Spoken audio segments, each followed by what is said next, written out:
রাসূল বলে, বেলাল রে, তোমার সাহসে আল্লাহ তাআলা আমাকে মেরাজ করাইছে।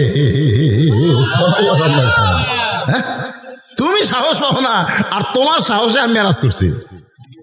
যখন ফেরেশতা জিবরাইল কইল, নবী গো, আপনি একলা যান, আমার যাওয়ার আর ক্ষমতা নাই, এখানে বর্ডার এলাকা, এখান থেকে আপনাকে একলা যাওয়া লাগবে।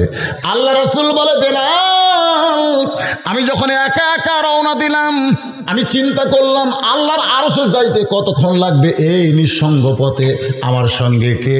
এমন সময় দেখি তুমি আমার সামনে দিয়ে হাঁটতেছো। আমি নবী চমকে গেলাম, এই দুনিয়ার বেলাল কোত্থেকে আসলো? আল্লাহ তোমাকে এত ভালোবাসে বেলাল, আমার আগে দিয়া তোমারে খরম পায়ে হাঁটায় আছে। হাই বেলাল, এই কোন আমল করো যে আমল করার কারণে তুমি বেলাল আছো দুনিয়ায়, আর আল্লাহর আরশে তোমার প্রতি ছবি দেখা যায়। বেলাল বলে, নবী গো, আমার একটাই মাত্র আমল, আমি যখন অজু যাই সঙ্গে সঙ্গে অজু করি, ওই ডিটল দিয়া স্যাভলন দিয়ে আমার হাত ধোয়ার দরকার নাই। নিজের শরীর পবিত্র রাখার জন্যে অজু যাবার সঙ্গে সঙ্গে আমি আবার পবিত্রতা অর্জন করি। আজকে সরকার কয় যে ঘন ঘন হাত ধো, হাত ধুলে করোনা হবি না। স্যাভলন বলতেছে 99%, স্যাভলন দিয়ে যদি হাত ধন জীবাণু 99% ধ্বংস হবে, ডিটল দিয়ে যদি হাত ধন 99%, লাইফ বয় দিয়ে হাত ধুলে 99%। আমি 3 কিনলাম, যে 3 দিয়ে ধমো দেখি 399 কত হয়। আরে পাগলারা, উলে দিয়ে হাত ধোয়া লাগবে না। সরকারের আইন করা দরকার ছিল, দৈনিক 5 বার ওযু করে 5 ওয়াক্ত নামাজ পড়ো, করোনা তোমাদের হাত দিয়ে যাওয়ার পারবে না। ধরে কোন কথা ঠিক কিনা? আপনারা বলেন তো, ওযুর চাইতে পবিত্র কিছু আছে? যেই পবিত্রতা হযরত বেলাল অর্জন করার কারণে আল্লাহর আরশের আগে নবীর সঙ্গে আল্লাহ তার দেখা করায় দিয়েছে। ধরে কোন সুবহানাল্লাহ। বেলাল কোন সাহাবী মুয়াজ্জিন চাইলে হবে না, যিনি আযানের মালিক তিনি আসমান থেকে সেট করে দিয়েছে। ও বেলাল, সর্বপ্রথম মুয়াজ্জিন আল্লাহ তোমাকে নির্ধারণ করেছে। সমস্ত সাহাবী গিয়ে বেলালের কাছে দাঁড়ায় বলতেছে, রাসূলুল্লাহ, বেলাল এমন কি আমল করলো যে আমল করার কারণে আমাদের কোন সাহাবীকে আল্লাহ মুয়াজ্জিন পছন্দ করলো না, বেলালকে পছন্দ করলো। ওয়া আমিলুস সালিহা, বেলাল এমন কি নেক আমল করেছে? আল্লাহ নবী বলেন, সাহাবীরা তোমরা সবাই জিহ্বা বের করো। সমস্ত সাহাবী জিহ্বা বের করেছে। আল্লাহ নবী বলে, বেলাল তোমার জিহ্বাটা বের করো। হযরত বেলাল যখন জিহ্বা বের করেছে, তখন মদিনার অনেক সাহাবী বলে, কালোর মতো কি যেন দেখা যায়। নবী কান্দার বলে, সাহাবীরা রে, শুধুমাত্র ঈমান গ্রহণ করার অপরাধে ওই মক্কার কাফেরেরা বেলালের জিহ্বার মধ্যে পেরেক ঢুকাইছে। শুধুমাত্র ঈমান গ্রহণ করার অপরাধে বেলালের জিহ্বার ভিতরে পেরেক ঢুকাইছে। আবু বকর যখন বেলালকে মুক্ত করে নবীর কাছে নিয়ে আসে, নবী বলে, বেলাল তুমি যখন কাফেরদের দ্বারা নির্যাতন হচ্ছ, এমন সময় আল্লাহ তাআলা একটা আয়াত নাজিল করেছে, ইন্নাল্লাযীনা ক্বালু রাব্বুনাল্লাহু সুম্মা ইসতাকামু তাতানাজ্জালু আলাইহিমুল মালাইকা আল্লা তাখাফু ওয়া লা তাহজানু ওয়া আবশিরু বিল জান্নাতিল্লাতী কুনতুম তুআদুন। বেলাল, আল্লাহ তোমার জন্য কোরআন নাজিল করে বলেছে, কোনো ভয় নাই, কোনো চিন্তা নাই। বেলাল দুনিয়া থেকে যাওয়ার সঙ্গে সঙ্গে আমি আল্লাহ তাআলা 8টা জান্নাতের দরজা খুলে দিব। এত বড় খোঁজ খবরই নবী বেলালকে দিচ্ছে, তারপরে বেলাল কান্দে। রাসূল বলে, বেলাল কান্দো কেন? বলে, হুজুর আপনি যে খবর দিলেন এটা হলো মরার পরের খবর। এটা কি বেঁচে থাকার খবর না মরার পরের? কারণ আপনি যে জান্নাতের খবর দিলেন, আপনি বলেন তো এটা আমি কখন পাবো? মরার পর, মরার পরের খবর, বেঁচে থাকার কোনো খবর নাই। আল্লাহ নবী বলে, বেলাল তুমি কি শুনতে চাও? বেলাল বলতেছে, ওরা যখন আমাকে নির্যাতন করেছিল আমি তখন আল্লাহ আল্লাহ বলেছি। ওগো নবী, আমার কলিজা শান্তি পায় আল্লাহর সাথে হু আকবার যদি যোগ করে একবার আল্লাহ আকবার যেন ধ্বনি দিবার পারি। রাসূল বেলালের কপালে চুমাতে বলে, বেলাল, বর্তমানে মক্কায় যে পরিবেশ চলতেছে এই পরিবেশে আল্লাহু আকবার চলবি না। বর্তমানে বাংলাদেশে যারা বড় বড় দল করে এই দলের মধ্যে কিন্তু আল্লাহু আকবার নাই। আপনি খেয়াল করে দেখবেন বহু স্লোগান আছে কিন্তু আল্লাহু আকবার নাই। যদি কেউ ভুল করে কয় লিল্লাহি তাকবীর আর ওই দলের কর্মীরা যদি আল্লাহু আকবার কয় সাথে সাথে কর্মীর থেকে নাম কেটে দিবি, করে আমাকে দলত তো আল্লাহু আকবার নাই। কথা কর না কেন, কথা কর না কেন ভাই রে, আল্লাহু আকবার দল একবার সাইজ করার জন্য ওরা কিন্তু রেডি হয়ে আছে। ধরে কোন কথা ঠিক কিনা? আপনারাও কি আল্লাহু আকবার দলে ভর্তি হবেন না? হবেন না ভাইজান? একটু জবান খুলে সবাই জনগণ যারা বুঝবার পরে যে বৈশিষ্ট্য একলা বাস করতেছে না, তার সামনে কিছু আল্লাহর প্রেমিকেরা আছে। লিল্লাহি তাকবীর। আল্লাহর নবী বললেন, বেলাল, যেদিন আল্লাহু আকবার বলার পরিবেশ হবে সেই দিন সর্বপ্রথম তুমি আল্লাহু আকবরের মিছিল করবে। সবচাইতে বড় মিছিলের নাম হলো আযান। সুবহানাল্লাহ। প্রত্যেক গ্রামে গ্রামে শুরু হয় না ফজরের সময়? কিন্তু এই বেনামাজিগুলো আয় হায়, ওরা কয় আযান শেষ হচ্ছে না, এটি শেষ হতে পারে উত্তর পাড়ার থেকে শুরু করলো। ওই শুনবি না ভাই, আযান শুনবে না, আযানের শব্দ খুব খারাপ লাগে।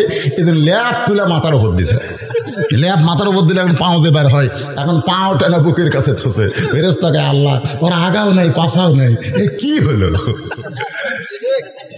ল্যাপ টানতে দেখেন ল্যাপের মধ্যে ওর সাইজ আর সকালবেলা সাইড ঠিবে কুত্তের সাইজ, একই সাইজ।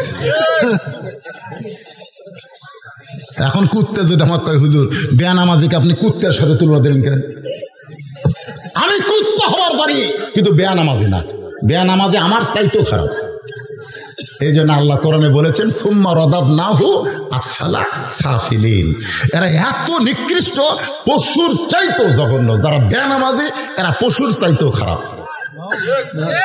কথা কয় না, কথা কয় না, এখন কথা কয়। এখানে অনেক আল্লাহর বান্দা বসে আছে যারা এশার নামাজ পড়েনি, এরকম নাই? কারণ আছে না নাই? এখন ওরা মেরাজের মাসে কি ওয়াজ করবো? নামাজ তো করাই লাগবে। তারপরে আরো আলোচনা আছে ভাইজান, একটু মনোযোগ দিয়ে শুনবেন। আল্লাহ নবী বলতেছে, আল্লাহ জোহরের 4 রাকাত নামাজ আদায় করলে ইব্রাহিম নবীর সম পরিমাণ সওয়াব যদি আমার উম্মতেরা পায়, তাহলে আসরের 4 রাকাত ফরজ আদায় করলে আমার উম্মতের খবর কি আমি একটু শুনবার চাই। আল্লাহ বলেন, নবী গো, আপনার উপর যেই কিতাব নাজিল করা হয়েছে ওই কিতাবের সবচাইতে বেশি যেই নবীকে নিয়ে আলোচনা, ওই নবীর নাম হলো মুসা কালিমুল্লাহ। সব সময় হক কথা সাহস করে যিনি বলতেন তিনি হলেন ডাইরেক্ট মুসা নবী। যেরকম কি নবী? কথা হয় না। একবার এক ফেরাউনের চামচা বলতেন না, এখনো কিন্তু অনেকে আছে। আমার আমি কার দল করি, একটা দোকান থেকে বাকি খেতে খেতে কয়েক হাজার টাকা হচ্ছে। তো দোকানদার বলতে থাকে, ভাই তুমি যদি একলাই সব খেয়ে বাকি থো তাহলে আমার দোকান চলবে কি করে? তখন বলতে, আমার চিনিস, আমি ফেরাউনের লোক, বেশি কথা করে তোর দোকান তুলে দেবো। লোকটা বলতেছে, ইন্নাল্লাহা মা'আস সাবিরিন, ওর সাথে তো পারবো না, ধৈর্য ধরাই ভালো। তো মুসা নবী যাওয়ার সময় বলে, তোর চোখের পানি কেন? বলে, ওই যে ওই ফেরাউনের লোক টাকা চালিয়ে দোকান তুলে দিবার চায়। মুসা নবী দৌড়ে গিয়ে সামনে দাঁড়ায় বলছে, তুই কার লোক? আমি ফেরাউনের লোক। আমি আল্লাহ। তুই ফেরাউনের, আমি আল্লাহর। এই কয়ে মারছে চর, এক চর মারার সাথে সাথে এই শালা মরছে, মরাই শালা। ডাইরেক্ট আজরাইলকেও চর মারছিল, চোখের মুনি উল্টে গেছে। মানে নবিকের মধ্যে মুসা নবী আবার এই ডাইরেক্ট অ্যাকশন। যখন কি অ্যাকশন? Direct action. সেই মুসা নবীকে 3 দিক থেকে ঘেরাও করেছে।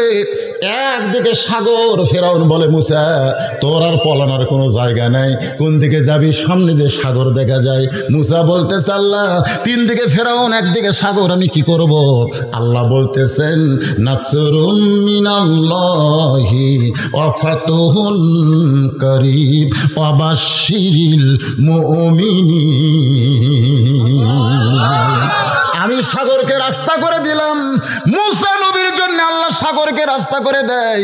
ওই সাগরের মাঝ পয়েন্টে গিয়া সাঙ্গপাঙ্গদের বলে যে আল্লাহ দরিয়া রাস্তা বানায় দিল, সেই আল্লাহর শুকরিয়া তান, আমরা 4 রাকাত নামাজ আদায় করব। মুসা নবী তার সঙ্গীদের নিয়ে সাগরের তলদেশে 4 রাকাত নামাজ আদায় করে। ওই 4 রাকাত নামাজ আল্লাহর এতই ভালো লাগে, আল্লাহ বলে নবী গো ওই মুসা নবীর 4 রাকাত নামাজ আমি যত্ন করে রাইখা দিয়েছি। আজকে লাইলাতুল মেরাজে আপনার উম্মতের জন্য আমি আসরের 4 রাকাত হিসেবে দিয়ে দিলাম। আপনার উম্মতেরা আসরের 4 রাকাত নামাজ যখন জামাতে আদায় করবে, মুসা নবীর সমপরিমাণ সওয়াব আমি আল্লাহ দিয়া দিব। লিল্লাহি তাকবীর। নবী কয় আল্লাহ রে, আপনি যে ফজিলত বয়ান করতেছেন, আমি আমার উম্মতের কাছে এই ফজিলত যদি শোনাই, আমার বিশ্বাস আমার কোন উম্মত জীবন থাকতে জোহর আসর বাদ দিবে না। আমার কোন উম্মত, নবী কিন্তু বলেছে আমার কোন উম্মত জীবন থাকা অবস্থায় জোহর আসর বাদ দিবে না। আমার উম্মত যারা নামাজ পড়ে না, এরা কার উম্মত? দেখেন আপনি কিন্তু খারিজ হয়ে গেছেন। আপনি যখনই বেনামাজি তখন আপনি উম্মত থাকা খারিজ। যতই খতিয়ান পড়ছা, যতই লাড়েন, কাম হবি না, খারিজ। খারিজ বোঝেন? এই যুবকেরা একটু মনোযোগ দিয়ে শুনবা। আল্লাহ নবী বললেন আল্লাহ গো, মাগরিবের 3 রাকাত বেজর নামাজ আদায় করলে আমার উম্মতের উপরে আপনি কেমন খুশি হবেন? সুবহানাল্লাহ খান। নবীর আগ্রহ বাড়তিছে না কমতিছে? মাগরিবের 3 রাকাত নামাজ আদায় করলে আপনি আমার উম্মতের প্রতি কেমন খুশি হবেন? আল্লাহ ডাকতে বলে হাবিব, আপনার উপর যেই কিতাব নাজিল করেছি ওই কিতাবের মধ্যে সবচাইতে সুন্দর একটা ঘটনা, যেই ঘটনাকে আমি আল্লাহ বলেছি আহসানুল কসাস। আছে না নাই? আহসানুল কসাস মানে কি? সবচাইতে উত্তম কাহিনী। আল্লাহর কাছে এই ঘটনা ভালো লাগছে। ইয়াকুব নবী বাস করিতেন কেনানে, সবার চাইতে ভালোবাসতেন ইউসুফকে। একটা গজলের 1 লাইন শুনে দিলাম। ইয়াকুব নবী, জোরে কোন নবী? ইয়াকুব নবী। বাবা আদম থেকে আমাদের নবী পর্যন্ত সমস্ত নবীরা কমপক্ষে 2টা বিয়ে করছে। কয়টা? কমপক্ষে। তো নবী যদি আপনি মানেন, তো নবীর বউ তো একটা লয়, আমাকে একটা। এখন আপনারা মনে করবেন যে হুজুর কি আমাকে বিয়ে করবার করছে নাকি? না, বিয়ে করার কথা বলতেছেন। আমাদের আদি বাবা 1 বউ। জোরে কোন কয় বউ? এখন পর্যন্ত একটা নবী বিয়ে করে নাই। যেই নবী 4র্থ আসমানে, নাম হলো ঈসা নবী। জোরে কোন কি নবী? আদম একটা বিয়ে করছে, আর ঈসা নবী বিয়েই করে নাই। ঈসা নবী বিবাহ করবে। এই দুনিয়াতে আসার পরে বিশাল একটা যুদ্ধ হবে, যে যুদ্ধের নাম রাসূল বলেছেন মালহামা। জোরে কোন কি নাম? বর্তমানে রাশিয়া ইউক্রেনকে ধ্বংস করার জন্য চেষ্টা করতেছে। এই ইউক্রেন রাশিয়ার যুদ্ধ দিয়েই কিন্তু ভাইজান গোটা বিশ্ব যুদ্ধ শুরু হয়ে যাবে। সেই যুদ্ধের মধ্যে আমরা পড়তে পারি। এই যুদ্ধে 1/3 মানে 16 আনার 12 আনা মারা যাবে। সেই যুদ্ধ শুরু হইয়া গেছে। আপনারা মনে করতেছেন আরো বহুদিন, আর সময় নাই ভাইরে। কিন্তু যেদিন ডাক পড়িবে কবর মাঝে যাইতে, জোগাড় কিছু করছো বন্ধু তার মাঝে বিছাইতে। দরজা শুরু হবে ইসরায়েল থেকে, সেই দজ্জাল ঈসা নবীর হাতে হত্যা হবে। আমার আল্লাহ তাআলা গোটা পৃথিবী আবার মুসলমানের পায়ের তলায় দিয়ে দিবে। সুবহানাল্লাহ না খান দেখবার না পারলেও আশা করার দরকার আছে না নাই? আশা করেন।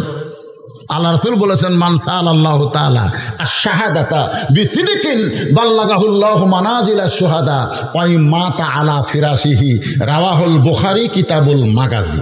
বুখারী শরীফের কিতাবুল মাগাজি অধ্যায় আছে, যদি কোন আল্লাহর বান্দা শাহাদতের তামান্না নিয়ে আল্লাহ রাস্তায় কাজ করে, ওয়া মাতা আলা ফিরাশিহি, সে যদি নিজের বিছানায় মৃত্যুবরণ করে, বাল্লাগাহুল্লাহু মানাজিলাশ শুহাদা, হাসরের ময়দানে আল্লাহ তাকে শহীদদের কাতারে দাঁড় করাইয়া দিবে। তাহলে আমাদের চেষ্টা করার দরকার আছে না না? দরকার আছে না না?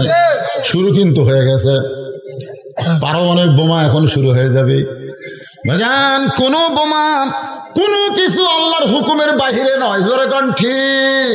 ইউসাব্বিহু লাহু মা ফিস সামাওয়াতি ওয়াল আরদ, আসমান এবং জমিনের মধ্যে যা কিছু আছে সব তাসবিহ আদায় করে কার? তাহলে পারমাণবিক বোমার মধ্যে যে অণুপরমাণু আছে এগুলা কার তাসবিহ পড়তেছে? এই জন্য আল্লাহ খালি মুসলমানক বাঁচাবি, আর বাদ বাকি যেটা আছে মুনাফিক, ইহুদি, খ্রিস্টান সব। এখন মুসলমান কারা? আমরা কার মধ্যে আছি? মুসলমানের দাবির মধ্যে আছি। দাবি দাবি প্রকৃত মুসলমান ঠিক কিনা? এই সূরা আসরের আলোচনা একটু মনোযোগ দিয়ে শুনবেন। দ্বিতীয় চ্যাপ্টারের কথা হচ্ছে ওয়া আমিলুস সালিহাত। এই চ্যাপ্টারের ভিতরে আমি মাগরিবের নামাজ নিয়ে আইছি। ইয়াকুব নবী 2 বিয়ে করেছেন। জোরে কোন কয়টা? 2টা। এক বইয়ের পেট থেকে আল্লাহ 10টা সন্তান দিছে, আর এক বিবির পেট থেকে 2টা সন্তান দিছে। ইয়াকুব নবী নির্জনে বসে আল্লাহর কাছে বলতেছে, আল্লাহ আমি নবী হয়ে জন্ম দিলাম, আমার 2টা সন্তান এত ভালো, আর এই 10টা কেন এত খারাপ হয়ে গেল? আমি নবী হয়ে জন্ম দিলাম, 2টা ভালো, 10টা কেন খারাপ হলো? আল্লাহ ডাক দেন, ইয়াকুব সন্তান ভালো মন্দ হওয়ার পেছনে তোমার কোনো দোষ নাই। সন্তান ভালো মন্দ হয় মায়ের কারণে। তোমার যে 2টা সন্তান ভালো, এই 2টা সন্তানের মা ভালো। তোমার যে 10টা সন্তান খারাপ, এই 10টা সন্তানের মা খারাপ। কথা কয় না? মা খারাপ। এখন আমার মায়েরা পর্দার অন্তর আছে না নাই? এখন আছে না নাই? হ্যাঁ, এখন তো পর্দার অন্তরে বসে আছে। আমার মায়েরা চিন্তা করেন, কষ্ট পাবেন না মা। ইয়াজিদ একটা মায়ের সন্তান, আবার হুসাইনও একটা মায়ের সন্তান। যখন কথা ঠিক কিনা? 2টাই কিন্তু মায়ের সন্তান। এখন হোসেনের মা আর ইয়াজিদের মা, এই 2টা মায়ের জীবনে আপনারা পড়বেন। ইয়াজিদ এত খারাপ কেন হলো আর হোসেন এত ভালো কেন হলো, এইটা জানার জন্য বাপের ইতিহাস পড়ার দরকার নাই, জানার জন্য মাকে জানতে হবে। সুবহানাল্লাহ। রাসূল মদিনায় গিয়ে ফাতেমার বাড়িতে হাসতেছে। ফাতেমা বলে, বাবা হঠাৎ বাড়িতে ঢুকে হাসেন কেন? আল্লাহ রাসূল বলে, ফাতেমা হাসার কারণ হলো আল্লাহ তোমাকে খাতুনে জান্নাত ডিগ্রি দিয়েছে। কি ডিগ্রি? ফাতেমার তো সেই হাসি। কি কোন বাবা, জান্নাতি নারীদের নেত্রী আমি? বলে হ্যাঁ, আল্লাহ তোমাকে এই বিশাল ডিগ্রি দিয়েছে, কিয়ামত পর্যন্ত দুনিয়ার সব মুসলমান তোমার ডিগ্রির উপরে প্রশংসা করবে। জোরে খান সুবহানাল্লাহ। জুমার দিনের সানি খুতবায় ইমাম সাহেব শুনাই না, আপনারা শোনেন না? আপনারা সাইদাতুন নিসায়ে আহলিল জান্নাহ, কি খাতুনে জান্নাত ফাতেমাতুজ জোহরা। মা ফাতেমার হাসি। আল্লাহ নবী বললেন, ফাতেমা আল্লাহ তোমাকে খাতুনে জান্নাত ডিগ্রি দিলে কি হবে মা? আল্লাহ তোমার আগে একটা মেয়েকে জান্নাত দিবে। এ ওয়াজ কিন্তু আমি আপনাকেও শোনাচ্ছি না, শোনাচ্ছি আমার মা বোনদের। ও আমিলুস সালেহার মধ্যে এইটা আছে, নেক আমলের মধ্যে খুব খেয়াল করবেন। মেয়েদের জন্য আমল মাত্র 4টা। জোরে কোন কয়টা? 1 নম্বর হলো নামাজ, 2 নম্বর রোজা, 3 নম্বর সতীত্বের হেফাজত পর্দা, 4 নম্বর স্বামীর কথা মতো চলা। আল্লাহ নবী বললেন, ফাতেমা আল্লাহ তোমাকে খাতুনে জান্নাত ডিগ্রি দিলে কি হবে মা? আল্লাহ তোমার আগে একটা মেয়েকে জান্নাত দিবে। সঙ্গে সঙ্গে ফাতেমা বলে, বাবা আল্লাহ আমাকে খাতুনের জান্নাত ডিগ্রি দিল, আর আমার আগে যে মেয়েটা জান্নাতে যাবে সেই মেয়েটার আমল কি, যে আমলটা আমি নিজে ফাতেমাও করতে চাই। নবী বললেন, ফাতেমা আমল যদি জানবার চাও তাহলে তদন্ত করে জেনে নাও। ফাতেমা বলে, বাবা সেই মেয়েটার পরিচয় কি? আল্লাহ নবী বললেন, বেশি দূরে না, ওই যে পাহাড় দেখতেছো, পাহাড়ের পাশে একটা ঝুবড়ি বাড়ি জঙ্গলের কাছে। বলে, হ্যাঁ, ওই বাড়িটা হলো একটা কাঠুরিয়ার বাড়ি। ওই কাঠুরিয়ার বিবি জামিলাকে আল্লাহ তোমার আগে জান্নাত দিবে। আসরের নামাজের পরে ফাতেমা জামিলার বাড়ির দরজা, জামিলা, আমি নবীর মেয়ে ফাতেমা, তোমার সঙ্গে দেখা করবার চাই, একটু দরজা খোলো। জামিলার দরজার কাছে সে কান্দে। ফাতেমা বলে, কান্দো কেন? বলে, আপনাকে দেখার জন্য আমি সেই কত বছর হলে লালায়িত, খালি একটা নজর খাতুনে জান্নাতকে আমি দেখবার চাই। সুবহানাল্লাহ নাই? ফাতেমা বলতেছে, দরজা খুললি দেখা হবে। জামিলা বলতেছে, এইটাই তো পারতেছি না, কারণ আমার স্বামী বাড়িতে নেই, আর স্বামীর হুকুম ছাড়া আমি ফাতেমার জন্য দরজা খুলতেও ভয় পাই। ফাতেমা দুই হাত পিছনে আছে, কি কয় রে, কি কয়? একটা মেয়ে মানুষের সাথে দেখা করবে, তাও আবার স্বামীর হুকুম লাগবে। এখন আমাকে যারা পর্দার মধ্যে বসে আছে, ওরা স্বামীর হুকুম। জামিলা বলতে যে, ফাতেমা সত্যি যদি আমার সঙ্গে আপনার দেখা করার ইচ্ছা হয় তাহলে আজকের মতো আপনি ফেরত যান। আমার স্বামী কাঠ বিক্রি করে যখন আসবে আমি স্বামীর কাছ থেকে হুকুম নিয়ে রাখবো, আগামীকাল এই সময় আসা মাত্র আপনার জন্য দরজা খুলে দেওয়া হবে। ফাতেমার আগ্রহ আরো বাইরে গেছে। সুবহানাল্লাহ। যে মেয়েটা স্বামীর হুকুম ছাড়া ফাতেমাকে দরজা থেকে ফিরে দেয়, এর ঘরের মধ্যে এমন কি আমল আছে?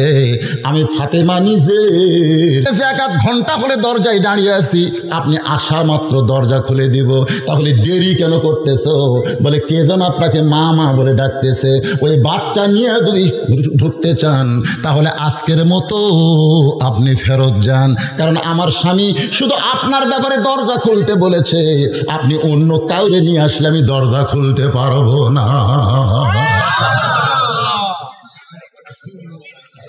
হোসেন বলতেছে, কি কইলো এই মেয়েটা, কি কইলো? আমি সঙ্গে থাকার কারণে যে মেয়ে দরজা খোলে না সেই মেয়ে কোনোদিন ভালো মেয়ে হবার পারে না। সঙ্গে সঙ্গে ফাতেমা হোসেনের মুখে চুমো দিয়ে বলে, বাবা তুমি বলতেছো সেই মেয়ে ভালো মেয়ে হতে পারে না, কিন্তু তোমার নানা কইছে ওই ঘরের মধ্যে যে মেয়েটা আছে ওই মেয়েটা তোমার মায়ের আগে জান্নাতে যাবে। হোসেন বলতেছে, কি মা, কে কইছে? কে কইছে? তোমার নানা। তুমি খাও খারাপ, আর তোমার নানা কয় আমার আগে জান্নাতে যাবে। হোসেন বলতেছে, মা তাহলে এই নকল জায়গায় ঘুরে কি লাভ, আসল জায়গায় যাই। ফাতেমা বলে, আসল জায়গা কোনটা? হোসাইন বলতেছে, আসল জায়গা হলো আমার নানা। সুবহানাল্লাহ। আসল জায়গা হলো আমার নানা। এটা বুঝেছিল আব্দুল আলিম, যার কারণে বলেছিল, মনে বড় আশা ছিল আমি যাব মদিনায়। অনেক আলেম বলেছিল, আব্দুল আলিম মদিনায় যাওয়ার কথা বলো, কিন্তু মক্কার কথা কেন বলো না? গানটা যদি শুদ্ধ করে গাবার চাও তাহলে বলো, মনে বড় আশা ছিল যাব মক্কা মদিনায়। তুমি শুধু মদিনার কথা বলো, মক্কা কেন ভুলে যাও? আব্দুল আলিম একজন গায়ক হয়ে বলেছিল, রে দুনিয়ার আলেমেরা, কোনো মানুষ যদি মদিনাকে হাত করতে পারে তাহলে মক্কা শুধু নয়, মক্কার মালিক আল্লাহ পর্যন্ত তার হয়ে যায়। উপায় নাই রে, উপায় নাই রে, উপায় নাই, নবী বিহীনে আল্লাহ পাওয়ার উপায় নাই। আপনারা কি গজল গালে গুনাহ হবে? তাহলে একটু তালে তাল দিয়ে বলেন, উপায় নাই রে, উপায় নাই রে, নবীর উম্মত উপায় নাই, নবী বিহীনে আল্লাহ পাওয়ার উপায় নাই। আল্লাহ নবীর কাছে নিয়ে আইছে। ফাতেমা বলতেছে, বাবা আমার কোনো দোষ নাই, আমার কোনো দোষ নাই, আমি 2 দিন গেছি, দরকার হলে আরো 10 দিন যাব। কোন আমলের কারণে আমার আগে জান্নাতে যাবে এটা আমি ঘরের মধ্যে ঢুকে দেখতে চাই, কিন্তু এই জেদির কারণে হলো না।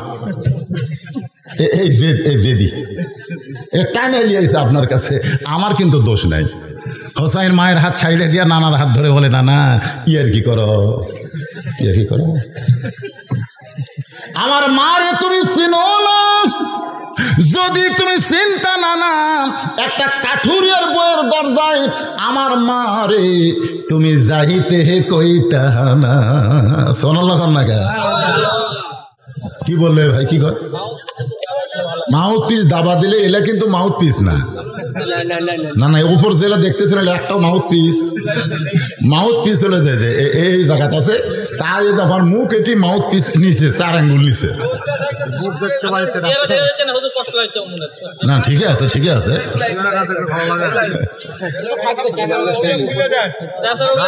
এগুলা খুলে দিলে আপনারা মাত্র কয়জন লোক এখানে বসে আছেন। আর এই মুহূর্তে যদি লাইভ প্রোগ্রাম হয় লক্ষ লক্ষ মানুষ আপনাকে দেখতেছে। আপনাকে 3 ভিটা হিয়াতপুর সৌদি আরবে গেছে, বাহরানে গেছে, কাতারে গেছে, কারণ গোটা পৃথিবীতে যত দেশে বাংলাদেশি মানুষ আছে সব লোকেরা বদরুশিদের ফ্যান। আমার একটা নামে একটা মিডিয়া করছে 6 লক্ষ, আজকে দেখলাম 6,86,000 ফলোয়ার্স। চিন্তা করে দেখেন, তাহলে এই মানুষগুলো দেখতেছে, খালি একটু আপনারা আমার মুখ দেখতে পাচ্ছেন, মাঝে মধ্যে চানা দেবো, অসুবিধা নেই, চানা দিয়ে দেখাও। তো যে কথা বলতেছিলেন, নিশ্চয় মানুষগুলো ক্ষতির ভিতরে, এই কথা কে বলছেন? আরো জোরে বলেন। মানুষকে তৈরি করছেন আল্লাহ, ফেরেশতা দিয়া সেজদা করায় নিছে। সুবহানাল্লাহ কোন ফেরেশতারা সেজদা করছে, একজন খালি করেনি। উনি কি ফেরেশতা? আল্লাহ ইবলিসকে বলেছিল যে সব ফেরেশতা আদমকে সেজদা করলো, তুই করলি না কেন? ইল্লা ইবলিসা আবা ওয়াস্তাকবার। ইবলিস অহংকার করে বলতেছে যে আমি হলাম আগুনের তৈরি, আদম হলো মাটির তৈরি, এই কারণে আমি আদমকে সেজদা করিনি। সঙ্গে সঙ্গে আল্লাহ বলল, দূর হ, তোর চেহারা আর আমি দেখবো না, আমার এলাকা ছেড়ে চলে যা। ইবলিস বলতেছে আল্লাহ সব এলাকা তো আপনার, আমি যাবো কোন এলাকায়? আল্লাহ বলতেছে সব এলাকা আমার হলেও রহমাতি ওয়াসিয়াত কুল্লা শাইইন ফাসাকতুবুহা লিল্লাযিনা ইয়াত্তাকুন। আল্লাহ কোরআনে বলেছেন গোটা পৃথিবীর সব জায়গায় আল্লাহ রহমত আছে। সুবহানাল্লাহ না কেন? কিন্তু রহমতের বাজেট, এই রহমতের আবার বাজেট এটা সবার জন্য হয় না, কেবলমাত্র ওই সকল মানুষের জন্য রহমতের বাজেট হয় যাদের কলিজার ভিতরে আল্লাহর ভয়। সুবহানাল্লাহ বলেন। আজকে এই মাহফিলকে বলা হচ্ছে রহমতের জায়গা। সুবহানাল্লাহ। আপনাদের মেলা আছে না নাই? এখানে মেলা আছে না নাই? মানে যে সবকিছু তো ওইটা কি রহমত? ওইখানেও তো আল্লাহর জায়গা, কিন্তু ওই জায়গায় আল্লাহ রহমত নাই, ওই জায়গায় হচ্ছে গজব। কারণ আল্লাহ বলেছেন সবচাইতে ভালো জায়গা হলো মসজিদ, মাদ্রাসা, কোরআনের মাহফিল, আর সবচাইতে খারাপ জায়গা হলো হাট বাজার। হাট বাজার কি আমাকে দরকার আছে না নাই? আছে, যতটুকু দরকার ততক্ষণ। কিন্তু না, আমরাও যে হাট বাজার করবার যাই, ঘন্টার পর ঘন্টা আড্ডাগুলি মারি। আল্লাহ বললেন আমার রহমতের এরিয়া ছেড়ে বের হ। সঙ্গে সঙ্গে শয়তান বলল আল্লাহ আপনি হুকুম করেছেন, আপনার হুকুম মানতে আমার কোনো আপত্তি। তা আল্লাহ কয় উসজুদু লি আদমা, আমি যখন হুকুম করলাম আদমকে সেজদা কর, সেই হুকুম মানলি না কেন? শয়তান বলতেছে আল্লাহ আমি নিয়ত করছি আপনি ছাড়া আর কাউকে আমি সেজদা দেব না, এটা আমার নিয়ত। যেরকম আমাদের বাংলাদেশে রমজানের চাঁদ উঠলে কতক মানুষ নিয়ত করবি যে 8 রাকাতের উপরে আমরা তারাবি পড়বো না। জোরে খান কথা ঠিক কিনা? আছে না নাই? জোরে খান আছে না নাই? হ্যাঁ, কতক লোক নিয়ত করবে যে এবার গরমের মধ্যে তারাবি হবে, ফ্যানের তলে আমার জায়নামাজ বিছাবো। সারা বছর অত মসজিদে পাওয়া যায়নি, ওই তারাবি পড়ার জন্য ফ্যান দখল করছে। জোরে খান কি দখল করছে? কতক লোক নিয়ত করবে কোন মসজিদে বেশি তাড়াতাড়ি তারাবি হয় ওই মসজিদে নামাজ পড়বো। আর কতগুলো নিয়ত করবে খতম তারাবি, এরকম নিয়ত আছে না নাই? জোরে আছে না নাই? তো শয়তান নিয়ত করছে আল্লাহ ছাড়া কাউকে সেজদা করবে না। ইবলিস বলে মাবুদ আমি আপনাকে একটা প্রশ্ন করতে চাই। আল্লাহ বলেন কি প্রশ্ন করবি? আপনারা বলেন তো প্রশ্ন করার আগে জানে কে? আমরা কেউ কিন্তু জানি না, একজনই জানে, তিনি হচ্ছেন আমাদের আল্লাহ। কারণ মুখে বের করার আগে আমার অন্তরের মধ্যে কি হচ্ছে এটা কে জানে? আল্লাহু আলিমুম বিস-সুদূর, আমার বক্ষের খবর জানে একমাত্র আল্লাহ। তো আল্লাহ জানার পরে বলল শয়তান কি প্রশ্ন করবে? শয়তান বলতেছে আল্লাহ 6 লক্ষ বছর, কোন জায়গায় বলছে 40 লক্ষ বছর, যাই হোক বেশি যেটা শক্তিশালী এটা হলো 6 লক্ষ বছর। কয় বছর? 6 লক্ষ বছর আপনাকে সেজদা করলাম, আর আদমকে খালি একটা সেজদা করিনি। 6 লক্ষ বছর সেজদা করলাম আপনাকে, আদমকে করিনি কয়টা? তাহলে আমার একটা সেজদা না করার কারণে 6 লক্ষ বাতিল? মারাত্মক প্রশ্ন, ঠিক না? খালি কয়টা করেনি? আল্লাহ না আদমক? আদমক। আর আল্লাহ করছে কয় বছর? 6 লক্ষ বছর। আল্লাহ ডাকতে বলে ইবলিস, আমি আল্লাহ আদমকে এত ভালোবাসি, একটা সেজদা না করার কারণে তোমার 6 লক্ষ বছরের সেজদা বাতিল করেছি। সুবহানাল্লাহ। আল্লাহ বলতেছি ইবলিস, আমি আল্লাহ আদমকে এত ভালোবাসি, কত ভালো? এত ভালোবাসি, আদমকে একটা সেজদা না করার কারণে আমাকে করা 6 লক্ষ বছরের সেজদা বাতিল করেছি। এ কথার দ্বারা আপনারা কি বুঝলেন? আল্লাহ মানুষকে ভালোবাসে কম না বেশি? কত বেশি তার হিসেব নেই। আর এত ভালোবাসা মানুষকে, আল্লাহ বললে নিশ্চয় মানুষগুলো ক্ষতির ভিতরে। যেখানে ইবাদতের কথা আছে আপনার কোরআনে দেখেন, যেখানে ইবাদত করার কথা আছে সেখানে আল্লাহ বলতেছেন ওমা খালাকতুল জিন্না ওয়াল ইনসা ইল্লা লিয়াবুদুন, জিন এবং মানুষকে আমি ইবাদতের জন্য সৃষ্টি করছি, আমার গোলামির জন্যই সৃষ্টি করেছি, অন্য কিছু করার জন্য না। কেবলমাত্র গোলামি করতে হবে কার? এইটা হলো কয় দল? একটা হলো জিন আর একটা হলো ইনসান, ইবাদতের। কিন্তু ক্ষতির কথা বলার সময় আল্লাহ এখানে বলা দরকার ছিল ওই আয়াত অনুযায়ী ওমা ইন্নাল জিন্না ওয়াল ইনসানা লাফি খুসর, নিশ্চয় জিন এবং মানুষ ক্ষতির মধ্যে। কিন্তু আল্লাহ জিনকে বাদ দিয়ে শুধু মানুষকে ক্ষতির মধ্যে কেন বললেন, এইটা নিয়ে একটু গবেষণা করার দরকার আছে না নাই? হ্যাঁ, আমাদের এই মাথাতে গবেষণা হবে। আমাদের মাথার মধ্যে ইরির ধান কি দিলে বেশি হবে, এই ধান্দা, ঠিক কেন বলেন? আর যুবকদের তো এখন স্ক্রিন টাচ মোবাইল পাশে পাবজি ফ্রি ফায়ার গেম নিয়ে ওরা ব্যস্ত হয়ে গেছে। প্রত্যেকটা যুবক আমি দেখি রাস্তার ধারে আসার সময় 5 জন বসে আছে, তারা 5 জন কিন্তু খালি মোনাজাত করতেছে, জোরে করে কি করছে? হ্যাঁ, 10 জন একই অবস্থায়। সেদিন ফেসবুকে দেখলাম একজন ফ্রি ফায়ার পাবজি গেম খেলতেছে, এমনভাবে পাথরের মতো বসে থাকে, কুত্তে মনে করছে ওটা বোধহয় দেওয়াল, এই মনে করে কুত্তে আমাকে শুনলো, কিন্তু লড়ে না, বুঝে রাখি কুত্তে দেওয়াল মনে করে পেশাব করে দিতে, ধরে করে কি যেই পেশাব করে দিয়ে চমচমকে উঠছে, তাকে দেখে কুত্তে পেশাব করে দিল।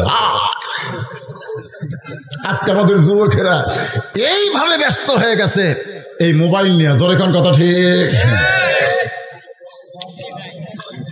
তো এখন গবেষণা যে আল্লাহ এখানে জিনক বাদ দিয়ে শুধু মানুষকে কেন ক্ষতির কথা বললেন? আল্লাহ মানুষকে এত ভালোবাসে, মানুষের ক্ষতি আল্লাহ চায় না বলে আল্লাহ বললেন ইল্লাল্লাযীনা আমানু ওয়া আমিলুস সালিহাতি ওয়া তাওয়াসাউ বিল হাক্কি ওয়া তাওয়াসাউ বিস সাবর। ইল্লা দিয়ে আল্লাহ ইস্তেসনা করলেন, মানে বাদ দিলেন। এই 4টা কাজ, এই 4টি যাদের ভিতরে থাকবে, ধরে কোন কয়টা, তারা ক্ষতির মধ্যে পড়বে না। সোনাল্লাহ কর না কেন? 1 নম্বর হলো ঈমান। আমি যত ভালো আমল করি, আমার আমল কবুল হবে না যতক্ষণ পর্যন্ত আমার ঈমান ঠিক না হয়। 1 নম্বর কি? জোরে চাই ঈমান বোঝেন আপনারা? আসরের নামাজ এখনই পড়লো, ওরা জমি দেখতে গেছে, যায় দেখে ওপরে জমির পানি আছে, নিচে ওর জমিতে 1 ফোঁটাও পানি নেই, মানে পানি সব চলে গেছে, 1 ফোঁটাও পানি নেই। কি করি? মাথার টুপি আছে, মুকুট দাঁড়িয়ে আছে, ওই চারিদিকে তাকাছে, আশেপাশে কেউ নেই। আস্তে করে বসে এখানে ধর কাটা দিয়ে হাত ধুয়ে আবার চারিদিকে দেখতেছে, কেউ দেখেনি, আলহামদুলিল্লাহ। আপনারা বলেন তো, ওই লোকটা যে আসরে নামাজ পড়ে জমি যায়, অপরের জমির পানি কাটে নিজের জমির দিল, ওর ইমান আছে? কেন নাই? কারণ ওর বিবেক বলতেছে কেউ দেখেনি, আর ইমান বলবে কেউ না দেখলেও আল্লাহ দেখতেছে। ওর কথা ঠিক কিনা? এইটার নাম হলো ইমান। এই জন্য আমাদের ইমানটাকে ঠিক করতে হবে। আল্লাহরে ধন নবীরে দিয়ে, আল্লাহ আছে গায়েব হইয়া, নবীরে ধন খাজা নিয়ে শুয়া আছে আজমিরে, কেউ ফিরে না খালি হাতে, খাজারে তোর দরবারে। ওই যতই সৃষ্টিয়া করুক, আপনার বলেন তোর ইমান আছে? এ কথা কন না কেন? যাই নাই বলবেন না বুঝবেন, তারও কিন্তু রেজাল্ট খারাপ হবে। কারণ এখানে ফেরেস্তা আছে, দুই কান্দর দুটো বসে আছে। জোরে কোন কথা ঠিক কিনা? তো কথা কয়া লাগবে না, ফেরেস্তাকে শুনবার পাই নাকি? জোরে কথা কবেন, ওরা শুনে লিখবেন, কোনটা লিখবি এই জন্য। আর যদি আপনি চুপ করে থাকেন, চালাকি করতেছেন যে কোনটাও শুনবার পাবি না, লিখতেও না, তাহলে আপনার সম্পর্কে বলা হচ্ছে আর সুকুত আনির ভেজা, চুপ থাকা হলো বোবা শয়তান। জোরে কোন কি শয়তান? আজকে আমরা বাংলাদেশের লোক বোবা শয়তান হওয়ার কারণে সোয়ামিন তেল কত গেছে, খালি চুপ চুপ চুপ করে থাকেন।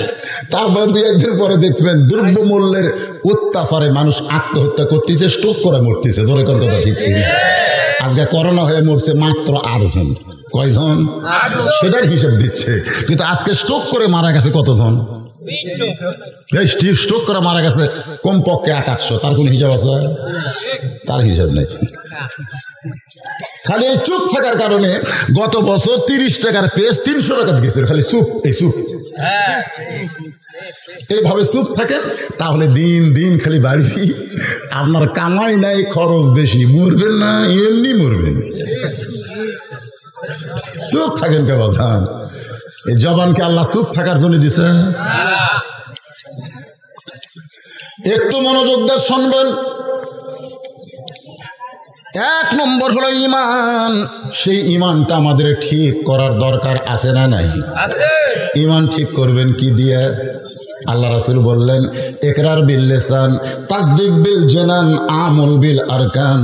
এরই নাম হলো ইমান।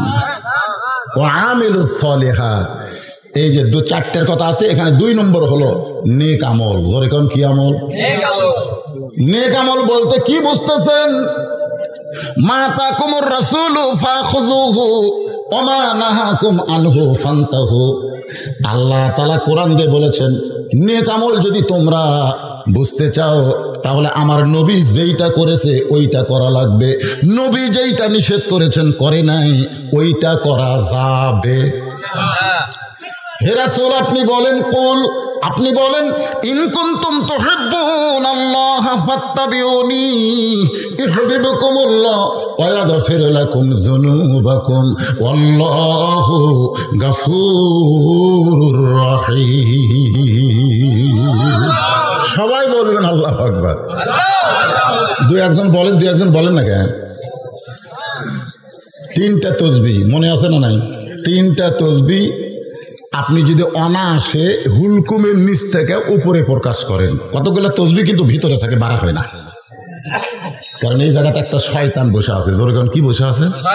এই টুটি চাপে ধরে থাকে। খবরদার, সুবহানাল্লাহ কবু, আলহামদুলিল্লাহ কবু, কিন্তু আল্লাহ গর্দান খুশি না। কারণ সুবহানাল্লাহ আলহামদুলিল্লাহতে আল্লাহ খুশি, শয়তান বেজার হয় না। কিন্তু যখন আল্লাহু আকবার কবেন, শয়তান খালি বেজার না, বাতাস ছাড়তে ছাড়তে, বাতাস বোঝেন, পিছন দিকটা বাতাস ছাড়তে ছাড়তে শয়তান সিংহা ছাড়িয়া নন্দীগ্রাম দেবে। নন্দীগ্রাম তো কোরআন আয়াত যখন বক্তা তেলাওয়াত করে তখন কেন আল্লাহু আকবার বলবেন? ওয়াইজা তুলিয়াত আলাইহিম আয়াতুহু জাদাতুহুম ঈমানান। ঈমান বাড়ার লক্ষণ হলো বেশি বেশি তাকবীর দেওয়া। জোরে কোন কি দেওয়া? লিল্লাহি তাকবীর। তাহলে এখন নেক আমল আমাদের করতে গেলে আমাদের নবীকে আমাদের সামনে আনার দরকার আছে না নাই? নবী যেইটা করেছেন সেইটা করা লাগবে। নবী যেইটা করে নাই সেইটা কিন্তু আমল না, ওইটা বেদাত হয়ে যাবে। জোরে কোন ঠিক কিনা? এখন আল্লাহ কোরআনেও বলেছেন, এ ব্যাপারে বহু কথা আছে, তো আমি আমলটা বোঝানোর জন্যে, নেক আমলের 1 নম্বর আমল হচ্ছে নামাজ। যারা বলেন ইমানের পরে 1 নম্বর আমলের নাম কি? আরো জোরে, নামাজ। পবিত্র কোরআন এবং হাদিসের কোনো জায়গায় কিন্তু নামাজ নেই, কোনো জায়গায় কিন্তু নামাজ নেই। আমার এলাকার এক ভণ্ড এক নামাজি কইছে, তুই যে এত নামাজ পড়িস, কোরআন হাদিসে আছে? কোরআন হাদিসে যেটা নাই সেটা করিস কেন? তো আমার কাছে এসে বলে, হুজুর কোরআন হাদিসে নামাজ নাই। আমি নাই তো, তাহলে আমরা পড়ি কেন? আমি বললাম, পাগলা, নামাজ হচ্ছে ফার্সি শব্দ। বেহেশত কোরআন হাদিসে নাই, দুজক কোরআন হাদিসে নাই, রোজা কোরআন হাদিসে নাই, নামাজ কোরআন হাদিসে নাই। এগুলো একটাও কোরআনের ভাষা না, এগুলো সব ফার্সি ভাষা। কোরআনের ভাষা হলো সালাত, কোরআনের ভাষা হলো সিয়াম, কোরআনের ভাষা হলো জান্নাত, কোরআনের ভাষা হলো জাহান্নাম। জোরে খান কথা ঠিক কিনা? আমরা এখানে নামাজ বলবো এই কারণেই, কারণ নামাজ দিয়ে আমরা সলাৎ বুঝি। জোরে খান কথা ঠিক কিনা? কারণ সলাৎ করলে আপনারা কবির এটা কোন সলাৎ? টমেটোর সলাৎ না ক্ষীরের সলাৎ? এখন সলাৎ বোঝো হইল ওটা, আর নামাজ বোঝে এটা। নামাজ সম্পর্কে রাসূল বললেন, বাইনাল আবদি ওয়াল কুফরি তরকুস সালাত। বান্দার কাফেরের মধ্যে পৃথক করার জিনিস, তার নামই হলো নামাজ। ফাদখুলি ফি ইবাদি ওয়াদখুলি জান্নাতি। আমি কি কোরআন আয়াত কইলাম না? তা আপনারা কি করবেন? আল্লাহ কি বেশি আয়াত কব না তো, মাঝে মাঝে তখন একটু আল্লাহ, বারবার আল্লাহ কইতে আপনাকে বিরক্ত লাগতেছে। আল্লাহ কোরআনে বললেন যে আমার বান্দা হবে, বান্দা হওয়ার সঙ্গে সঙ্গে সে জান্নাতের মধ্যে প্রবেশ করবে। আর এই বান্দা হতে গেলে 1 নম্বর নেক আমল হলো নামাজ। জোরে বলেন, নাম কি? নামাজ। যারা নামাজ নাই, বাইনাল আবদি ওয়াল কুফরি তরকুস সালাত। আব্দুল মানে বান্দা। আর এক জায়গায় কঠিন ভাবে রাসূল বলেছেন, লা সালাতা লা দীনা। যার নামাজ নাই তার কোনো ধর্মই নেই। এই নামাজ, এই নামাজ আল্লাহ 5 ওয়াক্ত নবীকে দিলেন। 70 রাকাত নামাজ নিয়ে নবী দুনিয়াতে আসলেন। সূর্য উদয়ের আগে 2 রাকাত ফরজ নামাজ, তার নাম হলো ফজর। জোরে কান, তার নাম কি? সূর্য যখন পশ্চিম থেকে হেলে যাবে এমন সময় 4 রাকাত নামাজ জামাতে আদায় করা লাগবে, তার নাম হলো জোহর। সূর্যের পাওয়ার যখন কমে যাবে এমন সময় 4 রাকাত নামাজ, তার নাম হলো আসর। এই মাত্র সূর্য অস্ত গেল, অতি অল্প সময়ের মধ্যে যে নামাজ, তার নাম হলো 3 রাকাত মাগরিব।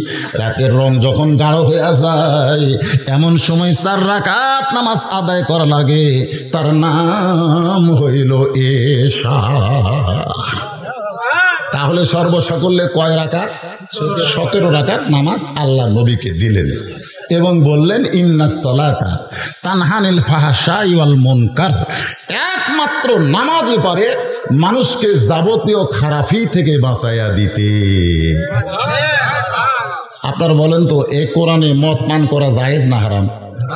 কথা কয় না, হারাম।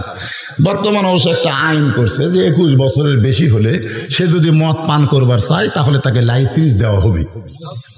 আর এরকম 100 মদ পানকারী যদি লাইসেন্সকৃত হয় তাহলে ওই জায়গায় একটা মদের দোকানও করার পারমিট দেওয়া যাবে। বর্তমান সরকার কিন্তু মাদক মুক্ত বাংলাদেশ করতে চায়। জোরে কোন কথা ঠিক কি না? আবার এই আইন কেন করতেছে আমার মাথা খেলতেছে না। মাদক মুক্ত বাংলাদেশ করবেন, আবার 21 বছর ওই ছেলের যুবকের বয়স হলে সে আবার মদ পান করার লাইসেন্সও পাবে যদি সে চায়।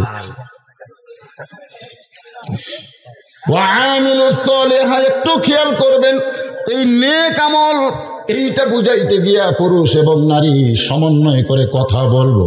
এই নেক আমলের 1 নম্বরের নাম কি? নামাজ। জোরে করে 1 নম্বরের নাম কি? নামাজ। এই নামাজ যদি আমরা আদায় করি, আল্লাহ বললেন নামাজই পারে মানুষকে সমস্ত খারাপি থেকে বাঁচায় দিতে। তাহলে আমাদের এই বাংলাদেশে নামাজের দরকার আছে না নাই? আমরা বাংলাদেশে নামাজ পড়ি ভাইরে, কিন্তু নামাজ কিন্তু আল্লাহ কোরআনে পড়ার কথা কয়নি। একরাও সালাত কোনো জায়গা নেই। একরাও সালাত আছে? এ আলেম ওলামা এখানে তো অনেকে আছেন। একরাও সালাত কি কোনো জায়গাতে আছে যে তোমরা নামাজ পড়ো? সব জায়গায় আল্লাহ বলেছেন আকিমুস সালাত, নামাজ কায়েম করো। এখন নামাজ কায়েম করতে গেলে বজলুর রশিদের ওয়াজ দিয়া নামাজ কায়েম সম্ভব নয়। বজলুর রশিদের ওয়াজ মানুষ শুনবে কিন্তু আমল নাও করতে পারে। আল্লাহ তাআলা নবীকে নবুয়তের 10ম বৎসরে নামাজ দিলেন। নবী মক্কায় চলে আসলেন। আলী আকবর ভাই বলল, আসার পরে দেখে পানি গড়তেছে, শিকল লড়তেছে। আমাদের নবী চলে আসলেন মক্কায়, ছিলেন 3 বছর, কিন্তু নামাজ কায়েম করতে পারলেন না। নবী নামাজ পাওয়ার পর 3 বছর মক্কায় ছিলেন, নবী নামাজ কায়েম করতে পারলেন না। কেন পারলেন না? কারণ নবী হলেন ইমাম আর নেতা হলো আবু জেহেল। আবু জেহেল মার্কা নেতা যখন দুনিয়াতে থাকবে আর বজলুর রশিদ মার্কা ইমাম যখন হবে, তখন মানুষ নামাজ পড়বে কিন্তু কাহিন হবে না। 3 বছর নবী নামাজ পড়লেন কিন্তু কায়েম করতে পারলেন না। কায়েম করতে গেলে খালি ইমাম হলে হবে না, নেতাও হওয়া লাগবে। জোরে কোন কি হওয়া লাগবে? তো নেতার নাম হলো আবু জেহেল আর ইমাম হচ্ছে মুহাম্মাদুর রাসূলুল্লাহ সাল্লাল্লাহু আলাইহি সাল্লাম। হলো না? আমাদের নবীর মতন ইমাম দিয়ে নামাজ কায়েম হয়নি রে, যদি ইমাম নেতা না হয়। এই জন্য আল্লাহ নবীকে হিজরত করালেন মদিনায়। মদিনায় যাওয়ার পরে সর্বপ্রথম নবী একটা জামে মসজিদ নির্মাণ করলেন, যার নাম হলো মসজিদে কোবা। জোরেকার নাম কি? মসজিদে কোবা। সর্বপ্রথম যেই নামাজের আযান দেওয়া হয়েছে, মক্কায় কিন্তু নামাজের কোনো আযান দেওয়া হয় নাই, কারণ কায়েমই হয়নি আযান কি। কিন্তু সর্বপ্রথম মদিনায় যেই নামাজের আযান দেওয়া হলো, এই নামাজটা হলো জোহরের নামাজ। জোরে কোন নামাজ? লাইলাতুল মিরাজে নবী যখন আল্লাহকে বললেন, আল্লাহ এই জোহরের 4 রাকাত ফরজ নামাজ আদায় করলে আমার উম্মতের লাভ কি? আমাদের নবী নিজের ব্যাপারে আল্লাহর কাছে কোনোদিন হাত তোলে নাই। নবীর 23 বছরের জীবনে নবুয়তের পরে আপনি দেখবেন যাচাই করে, নবী নিজের জন্য কোনোদিন বলে নাই। যতবার হাত তুলেছেন ততবার বলেছেন, আল্লাহ আমার উম্মাতিনীর কি হবে? সুবহানাল্লাহ কবেন না? নিজকে নিয়ে আমাদের নবী কোনোদিনই চিন্তা করেন। নবী বলতেছে, আল্লাহ এই জোহরের 4 রাকাত ফরজ নামাজ আদায় করলে আমার উম্মতের খবর কি? আল্লাহ বলতেছেন, হাবিব আপনার উপর যেই কোরআন আমি নাজিল করেছি, ওই কোরআনের মধ্যে দেখবেন আপনার জাতির পিতার কথা আছে। জোরে কোন কার পিতা? আমাদের মিল্লাত আবিকুম ইব্রাহিম হুয়া সাম্মাকুমুল মুসলিমিন। এটা কি কোনো বক্তার কথা না, আল্লাহর কথা?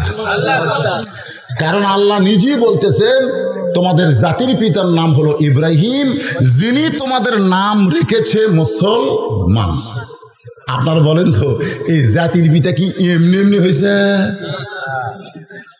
সড়কের উপরে বসে রাখা হয়েছে, বাবা আজর রশি ধরে টানতেছে, আর নিচে নমরুদের আগুনের চুলা দাও দাও করে জ্বলতেছে। আল্লাহ বলে, জিবরাইল ইব্রাহিমকে পরীক্ষা করো, লিয়াবলুয়াকুম আইয়ুকুম আহসানু আমালা। কারণ পরীক্ষা ছাড়া সুন্দর আমল কোনোদিন বোঝা যাবে না। সুবহানাল্লাহ কর না কেন? এখানে আলোচনা হচ্ছে আমিলুস সলিহা, নেক আমল। ফেরেশতা জিবরাইল এসে দেখে ইব্রাহিম নবী কাঁদতেছে। জিবরাইল বলে, কাঁদবেন না, আল্লাহ আমাকে 600 পাখা দিয়েছে, একটা পাখার বাতাস দিব, আগুনের চুলা সাগরের মধ্যে গিয়ে নিভে যাবে। যদি আপনি চান তাহলে এখনই বাতাস দেওয়া শুরু হবে। সঙ্গে সঙ্গে আমাদের জাতির পিতা বললেন, জিবরাইল কোন সৃষ্টির কাছে সাহায্য চাওয়া হারাম, সাহায্য চাইতে হলে স্রষ্টার কাছেই কেবলমাত্র চাইতে হবে। কোন সৃষ্টির কাছে সাহায্য চাওয়া কথা কয় না কেন? হারাম হারাম বোঝেন না? হারাম বোঝেন না? আমার দয়াল বাবার দরবারেতে কেউ ফিরে না খালি হাতে। বাবা বড় বিপদে পড়ছি বাবা, এক বলাই হারাম, বলাই হারাম। কারণ বিপদের কথা বলতে হবে কাকে? আরো জোরে বলেন, আল্লাহকে। আমাদের জাতির পিতা ফেরেশতা জিবরাইলকে বলতেছে, তওবা কর, তওবা কর। জিবরাইল কয় আল্লাহ এক পরীক্ষা করবে সে আমার তওবা করা লাগবে। কোন সৃষ্টির কাছে জিবরাইল তুমি হলো সৃষ্টি, তুমি আমাকে চেনো? আমার বাবাকে তুমি সেজদা করছে। সোনাল্লাহ দেখেন ইব্রাহিম নবীর আদি বাবার নাম কি? আদম আলাইহিস সালাম সেজদা করছে কে? ফেরেশতারা। তুমি জিবরাইল তার মধ্যে ছিল না? ছিলাম। তা তুমি আমার বাপক সেজদা করে তুমি আমাকে সাহায্য করবে? হাসবি আল্লাহু নিমাল ওয়াকিল পড়েন, হাসবি আল্লাহু নিমাল ওয়াকিল ওয়া নিমাল মাওলা ওয়া নিমান নাসীর। আগুনের চুলার মধ্যে পড়তেছে কুল্লা ইয়া নারু কুনি বারদান ওয়া সালামান আলা ইব্রাহিম। আগুন শান্তির বাগান হয়ে গেল।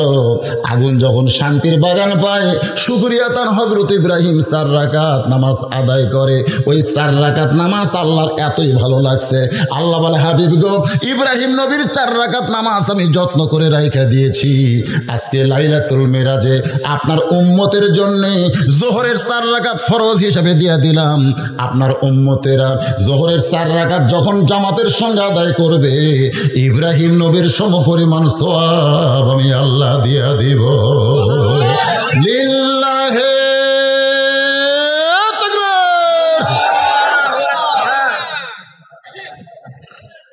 এখন চিন্তা করেন, যোহরের 4 রাকাত ফরজ যদি আপনার জামাতে আদায় করেন, আমাদের জাতির পিতা আগুনের মধ্যে শান্তির বাগান পায় নামাজ পড়ে আল্লাহ যে খুশি, আমাদের প্রতি একই খুশি।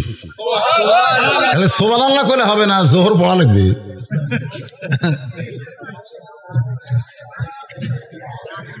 সেই যোহরের নামাজের প্রথম আজান মসজিদে কুবা, জোরে কার নাম কি? যিনি দিবেন, যিনি সর্বপ্রথম আজান দিবেন, তার নাম হলো হযরত বেলাল ইবনে রেবা। সুবহানাল্লাহ কবেন না? আল্লাহ রাসূল বললেন যে মসজিদের যারা মুয়াজ্জিন হবে, মসজিদের আজান দেওয়ার মুয়াজ্জিন, তাই বলে আবার বোঝেন না অন্য মুয়াজ্জিন। আমাদের বাংলাদেশে ভোটের সময় মুয়াজ্জিন হয়, আজান দিয়া খায়, জোরে কোন কথা ঠিক না, খালি ডাকে এই এলাকার মেম্বার চেয়ারম্যান চাই মানে চা খাবি, তার নামও কিন্তু ডাকা, ডাকিয়া খাওয়া। জোরে কোন কি করে খাওয়া? ডাকিয়া খাওয়া। আল্লাহ নবী বলেছেন মুয়াজ্জিনের মাথা সবচাইতে উপরে থাকবে, সব চাইতে। শুধু মাথা উপরে থাকবে না, আল্লাহ কুদরতি হাত দিয়া মুয়াজ্জিনের মাথায় এমন একটা টুপি পরায় দিবে, যে টুপিটা পূর্ণিমার চাঁদের মতন আলো দিবে। সঙ্গে সঙ্গে আবু বকর রাদিয়াল্লাহু বলে, রাসূলুল্লাহ আমি মুয়াজ্জিন হবার চাই, আমি মুয়াজ্জিন হবার চাই হুজুর, এই মুয়াজ্জিনের দায়িত্ব আমাকে দেন। রাসূল বললেন ইজলিস ইয়া আবু বকর, বসো, মুয়াজ্জিন হবার চাই, বসো। আবু বকর বসে চিন্তা করে, কে রে, একটা মুয়াজ্জিন হওয়ার মতন যোগ্যতা আমার নাই, আমি হবার চাইলাম। রাসূল কয় ইজলিস, ইজলিস মানে কি? আমর, বসো। আমরের সিগার আদেশ করলেন, বসো। আবু বকর মনে মনে চিন্তা করে, একটি মুয়াজ্জিন হওয়ার যোগ্যতা কি আমার নাই? যেই নবীর সঙ্গে গাড়ে সুরে আমি একত্র ছিলাম, যেই নবীকে সাপ কামড়াবার দেই নাই, আমার দেহের মধ্যে সাপের কামড় নিয়েছি, যেই নবীর জন্য মাসের পর মাস আমি রাত্র জাগরণ করেছি, আজকে সেই নবী এত দামি মুয়াজ্জিনের পোস্টটা আমাকে দিল না, আমাকে বসায় দিল। ওমর ফারুক বলে, ইয়া রাসূলুল্লাহ আবু বকরের গলা হলো ম্যানমেনা গলা, ওই ম্যানমেনা গলা দিয়ে আজান দিবে, মুসল্লি শুনতে পাবে না, আমি একটু মুয়াজ্জিন হবার চাই। সঙ্গে সঙ্গে রাসূল বললেন ইজলিস, বস। সোনাল্লাহ দেখেন ওর ঘরে কি কয়, মুয়াজ্জিন খুব জোরে কণ্ঠে আজান দেওয়া লাগবে। আবু বকরের কণ্ঠ হলো ম্যানমেনা, ম্যানমেনা বোঝেন না? আজকে আমাদের বাংলাদেশে ম্যানমেনা মুয়াজ্জিন আছে না? আমার এলাকাতে এক মুয়াজ্জিন, আল্লাহু আকবার, আল্লাহু আকবার। আমি কইলাম কে চাচা, আব্বা কি? বাজান দাঁত নেই বাজান, আল্লাহ উচ্চারণ করো, এগুলো তো দাঁত লাগবে, আমার যে দাঁত নেই এই জন্য আব্বা হয়ে যায়। তাই কইলাম আপনি দায়িত্ব নিলেন কেন? চা পান খাওয়া হয়, মাস গেল 1000 টাকা দেয়, 1000 টাকার মুয়াজ্জিন অনুবীক্ষণ যন্ত্রটা খুঁজে পাওয়া যাবে না, কিন্তু বুড়া দেখতে যে আমার কোনো কাম হয় না, এই না আগুন দেওয়া শুরু করেছে। ম্যানমেনা মুয়াজ্জিন আছে না? নাই আছে না? আপনি জানেন সবচাইতে দামি আহ্বান হলো নামাজের আজান। দরকার হলে মুয়াজ্জিনের বেতন 10,000 দেওয়া হবে, কিন্তু ওই মেন মুয়াজ্জিন চলবি না। তোর এখন কথা ঠিক কিনা? মেনটা আজান বোঝাই যেন ওয়া করে। আল্লাহ নবী উমরকে বসায় দিলেন, আর কোন সাহাবী দাঁড়ানোর সাহস পায় না, কারণ দাঁড়ালেই যদি এজলেস কয় তাহলে বিপদ, দরকার নেই। নবী তাকায় দেখে মসজিদে কোবার বারান্দায় একটা কালো মানুষ কাঁদতেছে। বেলাল, তুমি কি মুয়াজ্জিন হবে না? বেলাল বলে, আবু বকরের মতো মানুষকে বসায় দিলেন, উমরের মতন মানুষকে বসায় দিলেন, সেখানে আমি মুয়াজ্জিনের হওয়ার সাহস দেখাবার পারি না। রাসূল বলে, বেলাল রে, তোমার সাহসে আল্লাহ তাআলা আমাকে মেরাজ করাইছে। হ্যাঁ, তুমি সাহস পাবো না, আর তোমার সাহসে আমি মেরাজ করছি। যখন ফেরেশতা জিবরাইল কইল, নবী গো আপনি একলা যান, আমার যাওয়ার আর ক্ষমতা নাই, এখানে বর্ডার এলাকা, এখান থেকে আপনাকে একলা যাওয়া লাগবে। আল্লাহ রাসূল বলে, বেলাল, আমি যখন একা একা রওনা দিলাম, আমি চিন্তা করলাম আল্লাহর আরশে যাইতে কতক্ষণ লাগবে এই নিঃসঙ্গ পথে, আমার সঙ্গে কে?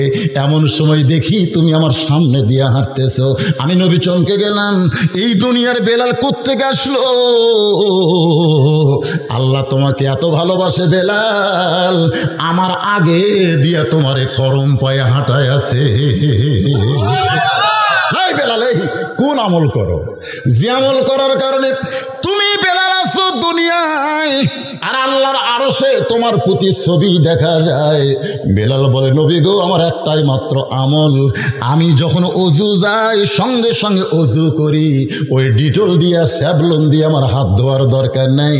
নিজের শরীর পবিত্র রাখার জন্যে অজু যাবার সঙ্গে সঙ্গে আমি আবার পবিত্রতা অর্জন করি। আজকে সরকার কয় যে ঘন ঘন হাত ধো, হাত ধুলে করোনা হবি না। স্যাভলন বলতেছে 99%, স্যাভলন দিয়ে যদি হাত ধন জীবাণু 99% ধ্বংস হবে, ডিটল দিয়ে যদি হাত ধন 99%, লাইফ বয় দিয়ে হাত ধুলে 99%। আমি 3 কিনলাম, যে 3 দিয়ে ধমো দেখি 399 কত হয়। আরে পাগলারা, উলে দিয়ে হাত ধোয়া লাগবে না। সরকারের আইন করা দরকার ছিল, দৈনিক 5 বার ওযু করে 5 ওয়াক্ত নামাজ পড়ো, করোনা তোমাদের হাত দিয়ে যাওয়ার পারবে না। ধরে কোন কথা ঠিক কিনা? আপনারা বলেন তো, ওযুর চাইতে পবিত্র কিছু আছে? যেই পবিত্রতা হযরত বেলাল অর্জন করার কারণে আল্লাহর আরশের আগে নবীর সঙ্গে আল্লাহ তার দেখা করায় দিয়েছে। ধরে কোন সুবহানাল্লাহ। বেলাল, কোন সাহাবী মুয়াজ্জিন চাইলে হবে না, যিনি আযানের মালিক তিনি আসমান থেকে সেট করে দিয়েছে। ও বেলাল, সর্বপ্রথম মুয়াজ্জিন আল্লাহ তোমাকে নির্ধারণ করেছে। সমস্ত সাহাবী গিয়ে বেলালের কাছে দাঁড়ায় বলতেছে, রাসূলুল্লাহ, বেলাল এমন কি আমল করলো যে আমল করার কারণে আমাদের কোন সাহাবীকে আল্লাহ মুয়াজ্জিন পছন্দ করলো না, বেলালকে পছন্দ করলো। ওয়া আমিলুস সালিহা, বেলাল এমন কি নেক আমল করেছে? আল্লাহ নবী বলেন, সাহাবীরা তোমরা সবাই জিহ্বা বের করো। সমস্ত সাহাবী জিহ্বা বের করেছে। আল্লাহ নবী বলে, বেলাল তোমার জিহ্বাটা বের করো। হযরত বেলাল যখন জিহ্বা বের করেছে, তখন মদিনার অনেক সাহাবী বলে, কালোর মতো কি যেন দেখা যায়। নবী কান্দার বলে, সাহাবীরা রে, শুধুমাত্র ঈমান গ্রহণ করার অপরাধে ওই মক্কার কাফেরেরা বেলালের জিহ্বার মধ্যে পেরেক ঢুকাইছে। শুধুমাত্র ঈমান গ্রহণ করার অপরাধে বেলালের জিহ্বার ভিতরে পেরেক ঢুকাইছে। আবু বকর যখন বেলালকে মুক্ত করে নবীর কাছে নিয়ে আসে, নবী বলে, বেলাল তুমি যখন কাফেরদের দ্বারা নির্যাতন হচ্ছ, এমন সময় আল্লাহ তাআলা একটা আয়াত নাজিল করেছে, ইন্নাল্লাযীনা ক্বালু রাব্বুনাল্লাহু সুম্মা ইসতাকামু তাতানাজ্জালু আলাইহিমুল মালাইকা আল্লা তাখাফু ওয়া লা তাহজানু ওয়া আবশিরু বিল জান্নাতিল্লাতী কুনতুম তুআদুন। বেলাল, আল্লাহ তোমার জন্য কোরআন নাজিল করে বলেছে, কোনো ভয় নাই, কোনো চিন্তা নাই, বেলাল দুনিয়া থেকে যাওয়ার সঙ্গে সঙ্গে আমি আল্লাহ তাআলা 8টা জান্নাতের দরজা খুলে দিব। এত বড় খোঁজ খবরই নবী বেলালকে দিচ্ছে, তারপরে বেলাল কান্দে। রাসূল বলে, বেলাল কান্দো কেন? বলে, হুজুর আপনি যে খবর দিলেন এটা হলো মরার পরের খবর। এটা কি বেঁচে থাকার খবর না মরার পরের? কারণ আপনি যে জান্নাতের খবর দিলেন, আপনি বলেন তো এটা আমি কখন পাবো? মরার পর। মরার পরের খবর, বেঁচে থাকার কোনো খবর নাই। আল্লাহ নবী বলে, বেলাল তুমি কি শুনতে চাও? বেলাল বলতেছে, ওরা যখন আমাকে নির্যাতন করেছিল আমি তখন আল্লাহ আল্লাহ বলেছি। ওগো নবী, আমার কলিজা শান্তি পায় আল্লাহর সাথে হু আকবার যদি যোগ করে একবার আল্লাহু আকবার যেন ধ্বনি দিবার পারি। রাসূল বেলালের কপালে চুমাতে বলে, বেলাল বর্তমানে মক্কায় যে পরিবেশ চলতেছে এই পরিবেশে আল্লাহু আকবার চলবি না। বর্তমানে বাংলাদেশে যারা বড় বড় দল করে এই দলের মধ্যে কিন্তু আল্লাহু আকবার নাই। আপনি খেয়াল করে দেখবেন বহু স্লোগান আছে কিন্তু আল্লাহু আকবার নাই। যদি কেউ ভুল করে কয় লিল্লাহি তাকবীর, আর ওই দলের কর্মীরা যদি আল্লাহু আকবার কয় সাথে সাথে কর্মীর থেকে নাম কেটে দিবি, করে আমাকে দলত তো আল্লাহু আকবার নাই। কথা কর না কেন, কথা কর না কেন? ভাই রে আল্লাহু আকবার দল একবার সাইজ করার জন্য ওরা কিন্তু রেডি হয়ে আছে। ধরে কোন কথা ঠিক কিনা? আপনারাও কি আল্লাহু আকবার দলে ভর্তি হবেন না? হবেন না ভাইজান? একটু জবান খুলে সবাই জনগণ যারা বুঝবার পরে যে বৈশিষ্ট্য একলা বাস করতেছে না, তার সামনে কিছু আল্লাহর প্রেমিকেরা আছে। লিল্লাহি তাকবীর। আল্লাহর নবী বললেন, বেলাল যেদিন আল্লাহু আকবার বলার পরিবেশ হবে সেই দিন সর্বপ্রথম তুমি আল্লাহু আকবরের মিছিল করবে। সবচাইতে বড় মিছিলের নাম হলো আযান। সুবহানাল্লাহ। প্রত্যেক গ্রামে গ্রামে শুরু হয় না ফজরের সময়? কিন্তু এই বেনামাজিগুলো আয় হায়, ওরা কয় আযান শেষ হচ্ছে না, এটি শেষ হতে পারে উত্তর পাড়ার থেকে শুরু করলো। ওই শুনবি না ভাই, আযান শুনবে না, আযানের শব্দ খুব খারাপ লাগে। এদিন ল্যাপ তুলে মাথার উপর দিছে, ল্যাপ মাথার উপর দিলে এখন পাও যে বের হয়, এখন পাও টানা বুকের কাছে থসে। ফেরেশতাকে আল্লাহ, ওরা আগাও নাই পাছাও নাই, এ কি হলো? ল্যাপ টানতে দেখেন ল্যাপের মধ্যে ওর সাইজ, আর সকালবেলা সাইড ঠিবে কুত্তের সাইজ, একই সাইজ। এখন কুত্তে যদি আমার কয়, হুজুর বেনামাজিকে আপনি কুত্তের সাথে তুলনা দিলেন কেন? আমি কুত্তা হবার পারি কিন্তু বেনামাজি না, বেনামাজি আমার চাইতেও খারাপ। এই জন্য আল্লাহ কোরআনে বলেছেন, সুম্মা রাদাদনাহু আসফালা সাফিলিন। এরা এত নিকৃষ্ট, পশুর চাইতেও জঘন্য। যারা বেনামাজি এরা পশুর চাইতেও খারাপ। কথা কয় না, কথা কয় না, এখন কথা কয়। এখানে অনেক আল্লাহর বান্দা বসে আছে যারা এসব নামাজ পড়েনি, এরকম নাই? কারণ আছে না নাই? এখন ওরা মেরাজের মাসে কি ওয়াজ করবো? নামাজ তো করাই লাগবে। তারপরে আরো আলোচনা আছে ভাইজান, একটু মনোযোগ দিয়ে শুনবেন। আল্লাহ নবী বলতেছে, আল্লাহ জোহরের 4 রাকাত নামাজ আদায় করলে ইব্রাহিম নবীর সম পরিমাণ সওয়াব যদি আমার উম্মতেরা পায়, তাহলে আসরের 4 রাকাত ফরজ আদায় করলে আমার উম্মতের খবর কি আমি একটু শুনবার চাই। আল্লাহ বলেন, নবী গো, আপনার উপর যেই কিতাব নাজিল করা হয়েছে ওই কিতাবের সবচাইতে বেশি যেই নবীকে নিয়ে আলোচনা, ওই নবীর নাম হলো মুসা কালিমুল্লাহ। সব সময় হক কথা সাহস করে যিনি বলতেন তিনি হলেন ডাইরেক্ট মুসা নবী। যেরকম কি নবী? কথা হয় না। একবার এক ফেরাউনের চামচা বলতেন না, এখনো কিন্তু অনেকে আছে। আমার জিনিস আমি কার দল করি, একটা দোকান থেকে বাকি খেতে খেতে কয়েক হাজার টাকা হচ্ছে। তো দোকানদার বলতে থাকে, ভাই তুমি যদি একলাই সব খেয়ে বাকি থো তাহলে আমার দোকান চলবে কি করে? তখন বলতে, আমার চিনিস আমি ফেরাউনের লোক, বেশি কথা করে তোর দোকান তুলে দেবো। লোকটা বলতেছে, ইন্নাল্লাহা মা'আস সাবিরিন, ওর সাথে তুমি পারবো না, ধৈর্য ধরাই ভালো। তো মুসা নবী যাওয়ার সময় বলে, তোর চোখের পানি কেন? বলে, ওই যে ওই ফেরাউনের লোক টাকা চালিয়ে দোকান তুলে দিবার চায়। মুসা নবী দৌড়ে গিয়ে সামনে দাঁড়ায় বলছে, তুই কার লোক? আমি ফেরাউনের লোক। আমি আল্লাহ। তুই ফেরাউনের, আমি আল্লাহর। এই করে মারছে চর। এক চড় মারার সাথে সাথে এই শালা মরছে, মরাই শালা। ডাইরেক্ট আজরাইলকেও চড় মারছিল, চোখের মুনি উল্টে গেছে। মানে নবিকের মধ্যে মুসা নবী আবার এই ডাইরেক্ট অ্যাকশন। যখন কি অ্যাকশন, ডাইরেক্ট অ্যাকশন। সেই মুসা নবীকে 3 দিক থেকে ঘেরাও করেছে। একদিকে সাগর, ফেরাউন বলে মুসা তোর আর পলানোর কোনো জায়গা নাই, কোন দিকে যাবি? সামনে যে সাগর দেখা যায়। মুসা বলতেছে আল্লাহ 3 দিকে ফেরাউন, একদিকে সাগর, আমি কি করব? আল্লাহ বলতেছেন নাসরুম মিনাল্লাহি ওয়া ফাতুহুন করিব ওয়া বাশশিরিল মুমিনিন।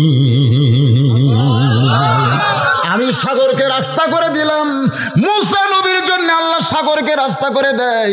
ওই সাগরের মাঝ পয়েন্টে গিয়া সাঙ্গপাঙ্গদের বলে যে আল্লাহ দরিয়া রাস্তা বানায় দিল, সেই আল্লাহর শুকরিয়া তান, আমরা 4 রাকাত নামাজ আদায় করব।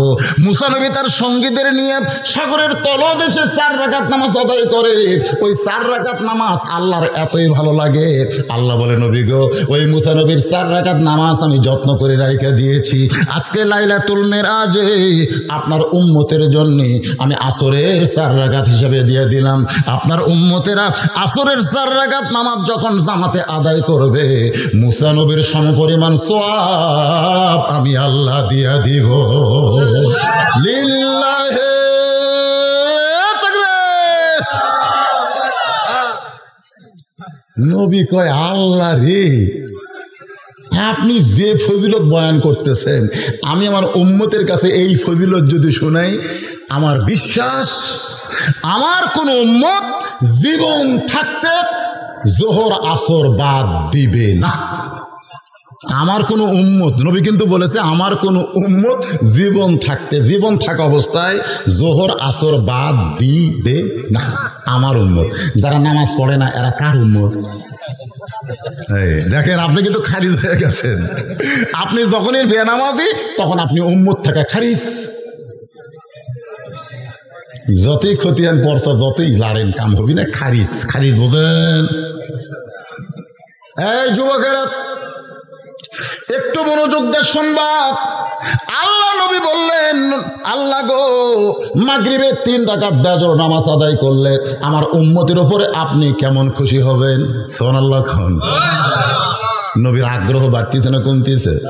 মাগরিবের 3 রাকাত নামাজ আদায় করলে আপনি আমার উম্মতের প্রতি কেমন খুশি হবেন?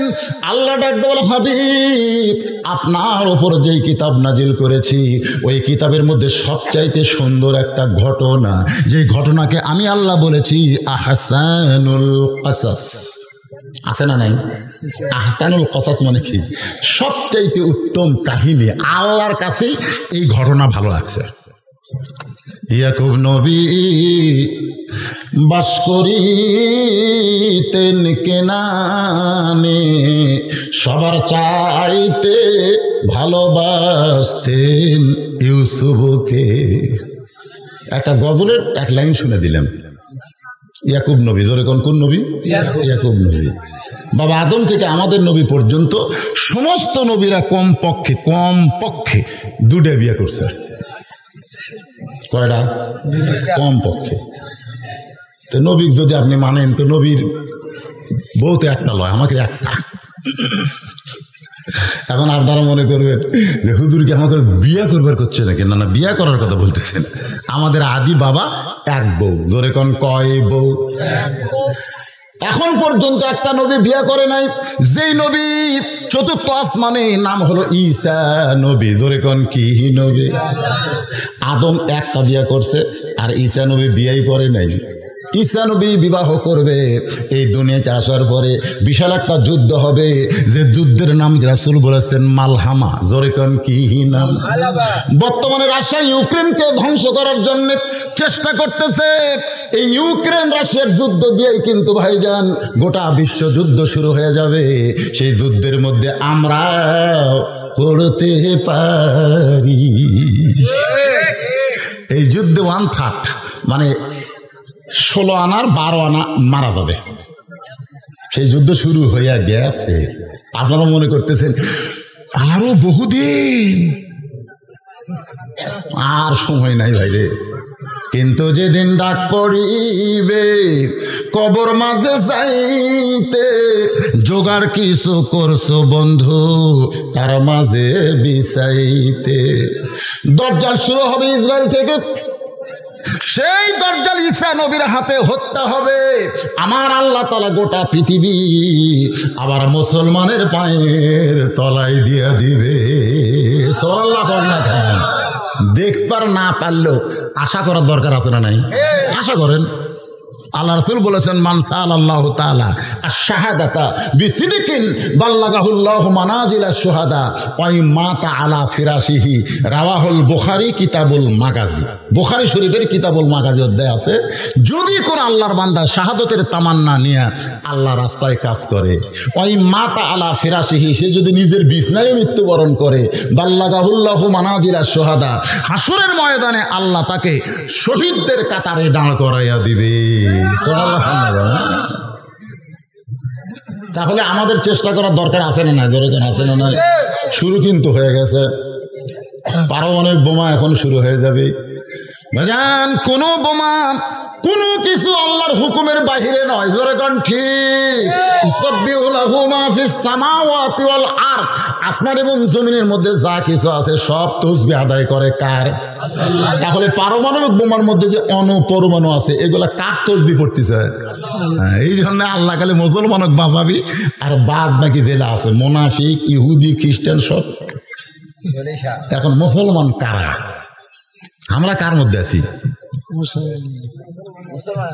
মুসলমানের দাবির মধ্যে আছি। দাবি দাবি প্রকৃত মুসলমান ঠিক কিনা? এই সূরা আসরের আলোচনা একটু মনোযোগ দিয়ে শুনবেন। দ্বিতীয় চ্যাপ্টারের কথা হচ্ছে ওয়া আমিলুস সালিহাত। এই চ্যাপ্টারের ভিতরে আমি মাগরিবের নামাজ নিয়ে আইছি। ইয়াকুব নবী 2 বিয়ে করেছেন। জোরে কোন কয়টা? 2টা। এক বইয়ের পেট থেকে আল্লাহ 10টা সন্তান দিছে, আর এক বিবির পেট থেকে 2টা সন্তান দিছে।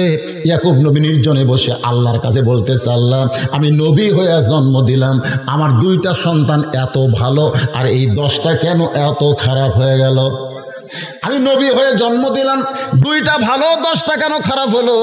আল্লাহ ডাক দেন, ইয়াকুব সন্তান ভালো মন্দ হওয়ার পেছনে তোমার কোনো দোষ নাই। সন্তান ভালো মন্দ হয় মায়ের কারণে। তোমার যে 2টা সন্তান ভালো, এই 2টা সন্তানের মা ভালো।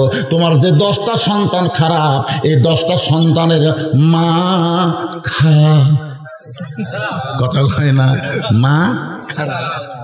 এখন আমার মায়েরা পর্দার অন্তর আছে না নাই? এখন আছে না নাই? হ্যাঁ, এখন তো পর্দার অন্তরে বসে আছে। আমার মায়েরা চিন্তা করেন,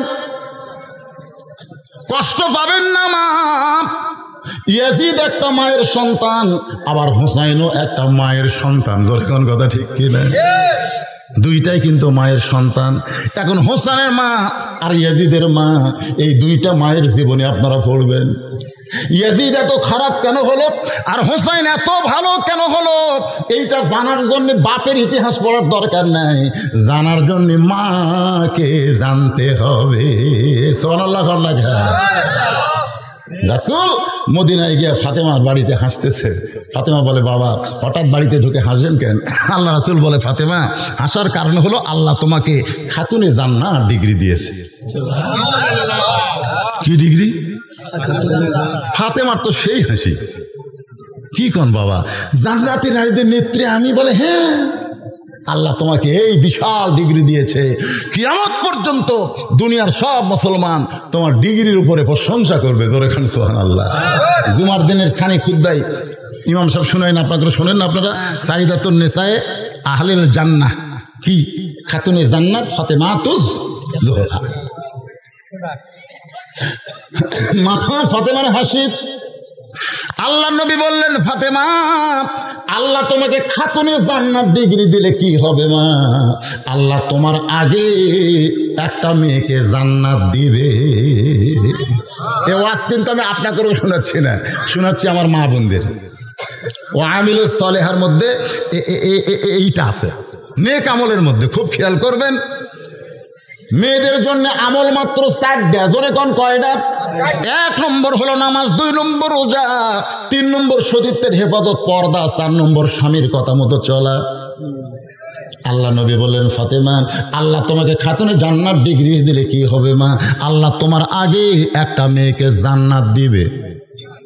সঙ্গে সঙ্গে ফাতেমা বলে, বাবা, আল্লাহ আমাকে খাতুনে জান্নাত ডিগ্রি দিল, আর আমার আগে যে মেয়েটা জান্নাতে যাবে সেই মেয়েটার আমল কি, যে আমলটা আমি নিজে ফাতেমাও করতে চাই।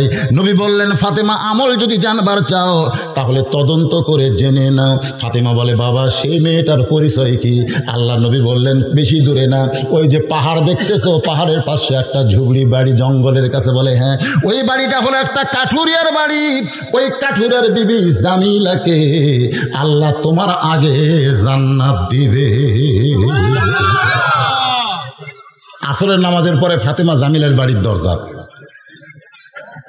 জামিলা, আমি নবীর মেয়ে ফাতেমা, তোমার সঙ্গে দেখা করবার চাই, একটু দরজা খোলো। জামিলার দরজার কাছে সে কান্দে। ফাতেমা বলে, কান্দো কেন? বলে, আপনাকে দেখার জন্য আমি সেই কত বছর হলে লালায়িত, খালি একটা নজর খাতুনে জান্নাতকে আমি দেখবার চাই। সুবহানাল্লাহ। নাই, ফাতেমা বলতেছে, দরজা খুললি দেখা হবে। জামিলা বলতেছে, এইটাই তো পারতেছি না, কারণ আমার স্বামী বাড়িতে নেই, আর স্বামীর হুকুম ছাড়া আমি ফাতেমার জন্য দরজা খুলতেও ভয় পাই। ফাতেমা দুই হাত পিছনে আছে, কি কয় রে, কি কয়?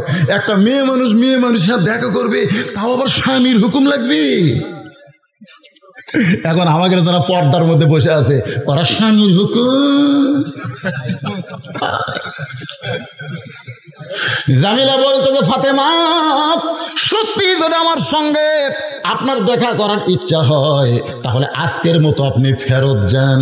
আমার স্বামী কাঠ বিক্রি করে যখন আসবে আমি স্বামীর কাছ থেকে হুকুম নিয়ে রাখবো, আগামীকাল এই সময় আসা মাত্র আপনার জন্য দরজা খুলে দেওয়া হবে।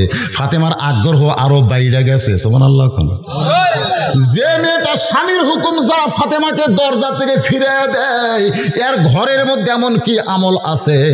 আমি ফাতেমা নিজে এক আধ ঘন্টা হলে দরজায় দাঁড়িয়ে আছি, আপনি আসা মাত্র দরজা খুলে দিব। তাহলে দেরি কেন করতেছো? বলে, কে যেন আপনাকে মা মা বলে ডাকতেছে।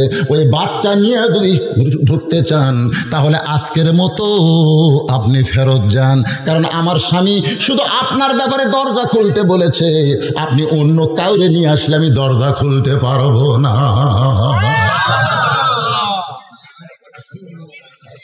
হোসেন বলতেছে, কি কইলো এই মেয়েটা, কি কইলো? আমি সঙ্গে থাকার কারণে যে মেয়ে দরজা খোলে না সেই মেয়ে কোনোদিন ভালো মেয়ে হবার পারে না। সঙ্গে সঙ্গে ফাতেমা হোসেনের মুখে চুমো দিয়ে বলে, বাবা, তুমি বলতেছো সেই মেয়ে ভালো মেয়ে হতে পারে না, কিন্তু তোমার নানা কইছে ওই ঘরের মধ্যে যে মেয়েটা আছে ওই মেয়েটা তোমার মায়ের আগে জান্নাতে যাবে। হোসেন বলতেছে, কি মা, কে কইছে? কে কইছে? তোমার নানা। তুমি খাও খারাপ, আর তোমার নানা কয় আমার আগে জান্নাতে যাবে। হোসেন বলতেছে, মা, তাহলে এই নকল জায়গায় ঘুরে কি লাভ, আসল জায়গায় যাই। ফাতেমা বলে, আসল জায়গা কোনটা? হোসাইন বলতেছে, আসল জায়গা হলো আমার নানা। সুবহানাল্লাহ। আসল জায়গা হলো আমার নানা। এটা বুঝেছিল আব্দুল আলিম, যার কারণে বলেছিল, মনে বড় আশা ছিল আমি যাব মদিনায়। অনেক আলেম বলেছিল, আব্দুল আলিম মদিনায় যাওয়ার কথা বলো, কিন্তু মক্কার কথা কেন বলো না? গানটা যদি শুদ্ধ করে গাবার চাও তাহলে বলো, মনে বড় আশা ছিল যাব মক্কা মদিনায়। তুমি শুধু মদিনার কথা বলো, মক্কা কেন ভুলে যাও? আব্দুল আলিম একজন গায়ক হয়ে বলেছিল, রে দুনিয়ার আলেমেরা, কোনো মানুষ যদি মদিনাকে হাত করতে পারে তাহলে মক্কা শুধু নয়, মক্কার মালিক আল্লাহ পর্যন্ত তার হয়ে যায়। উপায় নাই রে, উপায় নাই রে, উপায় নাই, নবী বিহীনে আল্লাহ পাওয়ার উপায় নাই। আপনারা কি গজল গালে গুনাহ হবে? তাহলে একটু তালে তাল দিয়ে বলেন, উপায় নাই রে, উপায় নাই রে, নবীর উম্মত উপায় নাই, নবী বিহীনে আল্লাহ পাওয়ার উপায় নাই। আল্লাহ নবীর কাছে নিয়ে আইছে। ফাতেমা বলতেছে, বাবা, আমার কোনো দোষ নাই, আমার কোনো দোষ নাই, আমি 2 দিন গেছি, দরকার হলে আরো 10 দিন যাব। কোন আমলের কারণে আমার আগে জান্নাতে যাবে এটা আমি ঘরের মধ্যে ঢুকে দেখতে চাই, কিন্তু এই জেদির কারণে হলো না। এই জেদি টাইনে লিয়েছে আপনার কাছে, আমার কিন্তু দোষ নাই। হোসাইন মায়ের হাত ছাইড়ে দিয়া নানার হাত ধরে বলে, না ইয়ার কি করো, ইয়ার কি করো, আমার মারে তুমি চিনো না, যদি তুমি চিন্তা না একটা কাঠুরিয়ার বইয়ের দরজায় আমার মারে তুমি যাইতে কইতা না। সোনাল্লাহ না কে 6 বছর বয়সে মা হারাছো, তুমি মায়ের গুরুত্ব বোঝো। হোসাইন বয়স মাত্র 3.5 বছর, মাথা কি রে, কি মাথা! এই জন্য তো এজিদের বাহিনী আগে মাথা কাটলো, যেই মাথা থাকলে আমাকে ভণ্ডামি নেতৃত্ব চলবে না, মাথাকে বিচ্ছিন্ন করা লাগবে। জোরে কোন কথা ঠিক কিনা? মাথা মাথা কি মাথা! না কোন আমলের কারণে কাঠুরের বাবু জামিলা আমার মায়ের আগে জান্নাতে যাবে, যতক্ষণ না বলবেন ততক্ষণ আমি আপনার হাত ছাড়ব না। একটা হাত চাপে ধরছে, নবী ডাক দে, আলী রে, আলী। আলী সে কয়, লব্বাইকে রাসূলুল্লাহ। আল্লাহ নবী কয়, এখন আমি রাসূল? তুই যে বললি লব্বাইকে রাসূলুল্লাহ, এখন আমি নবী আছি? দেখ তোর বেটা কিভাবে হাত ধরছে। আমি হলাম এখন নানা, তুই হলে আমার জামাই, এটা হলো তোর বেটা, আমি হলাম তোর শ্বশুর। আর এই যে খাড়া হয়ে আছে, এটা তোর বউ, আমার মেয়ে হোসেনের মা। গন্ডগোল লাগছে। আলী রে, কোন আমলের কারণে ওই কাঠুরের বউ জামিলা ফাতেমার আগে জান্নাতে যাবে তুই একটু বলে দে। সাল্লাল্লাহু আলাইহি ওয়াসাল্লাম। আল্লাহ রাসূল কাকে বলতেছে? আলীকে বলতেছে।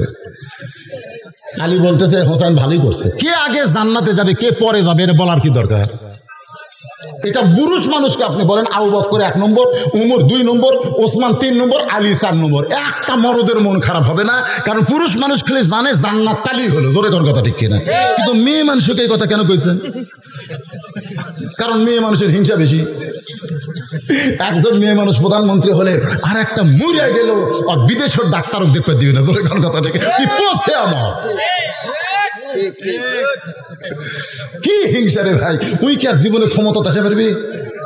আপনি কোন উইকার ক্ষমতা থাকতে পারবি? শরীর গেছে, বয়স হয়ে গেছে, যে কোনো সময় মরবি। তারপরে দরখাস্ত লিখছে বিদেশে একটু চিকিৎসা করবার চাইতে হবে না। করছে আমি কি আইনের উপর হাত বাড়াবো? মনে হয় যে আইনের উপর হাত বাড়াই না। আয় আয় আয় রে, এই বুঝতেছেন আমার কথা? বুঝতেছে? এইটা ফাতেমার বলা কি দরকার? কি আগে জান্নাত যাক পরে যাক, জান্নাত তালি হলো। জোরে কোন কথা ঠিক কিনা? আমাদের কথা কি আমরা কি আগে চাই? তালি হলো। এই জন্য আমরা দোয়া করি, আল্লাহুম্মা ইন্না নাসালুকাল জান্নাতা ওয়া নাউযু বিকা মিনান নার। সুবহানাল্লাহ বলেন। নবী বলে, আলী তাহলে বলো, গন্ডগোল মীমাংসা করা লাগবে। আলী বলতে তো, হুজুর আপনি কিন্তু নিষেধ করেছিলেন, আজকে যখন বলতেছেন তাহলে বলবো। ফাতেমা বলতেছে, যদি আপনি জানেন তাহলে বলেন না কেন? আলী বলতেছে, ফাতেমা তোমার কি মনে আছে একদিন দুপুর বেলায় তুমি আমাকে ঘরের মধ্যে নিয়ে গেলে, গিয়ে বলতেছো, গো স্বামী, হাসান হোসেন ক্ষুধার জ্বালায় কাঁদতেছে, আমি জানি আপনার পকেটে কোনো পয়সা নাই, ঘরেও কিছু খাবার নাই, এখন হাসান হোসেনের কান্না বন্ধ করতে হবে কি দিয়া? আমি মা নিরুপায়, এই জন্য গোপনে আপনাকে একটা ওন্না দিয়া দিলাম। এই ওন্নাটা বিক্রি করে যেই টাকা হবে সেই টাকা দিয়া আজকে হাসান হোসেনের জন্য খাবার নিয়ে আসবেন।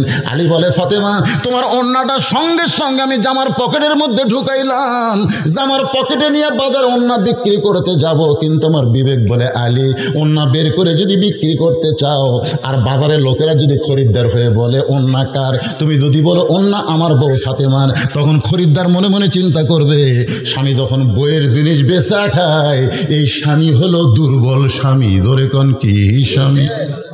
আপনারা বলেন তো, আলী কি দুর্বল? আলী আসাদুল্লাহিল গালিব।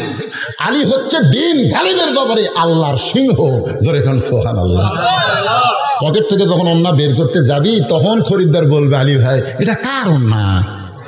যদি বলো আমার বউ ফাতেমার ওন্না, তখন খরিদ্দার মনে মনে কবি, রে আলী খুব দুর্বল হয়ে গেছে রে, কামাই কাজি নাই, বইয়ের জিনিস বেচা খাচ্ছে। জোরে কোন ঠিক কিনা? আপনার কি বইয়ের জিনিস বেচা খান? বইয়ের জিনিস বেচা খান? হযরত আলী পকেট থেকে ওন্না বের করতে পারে না।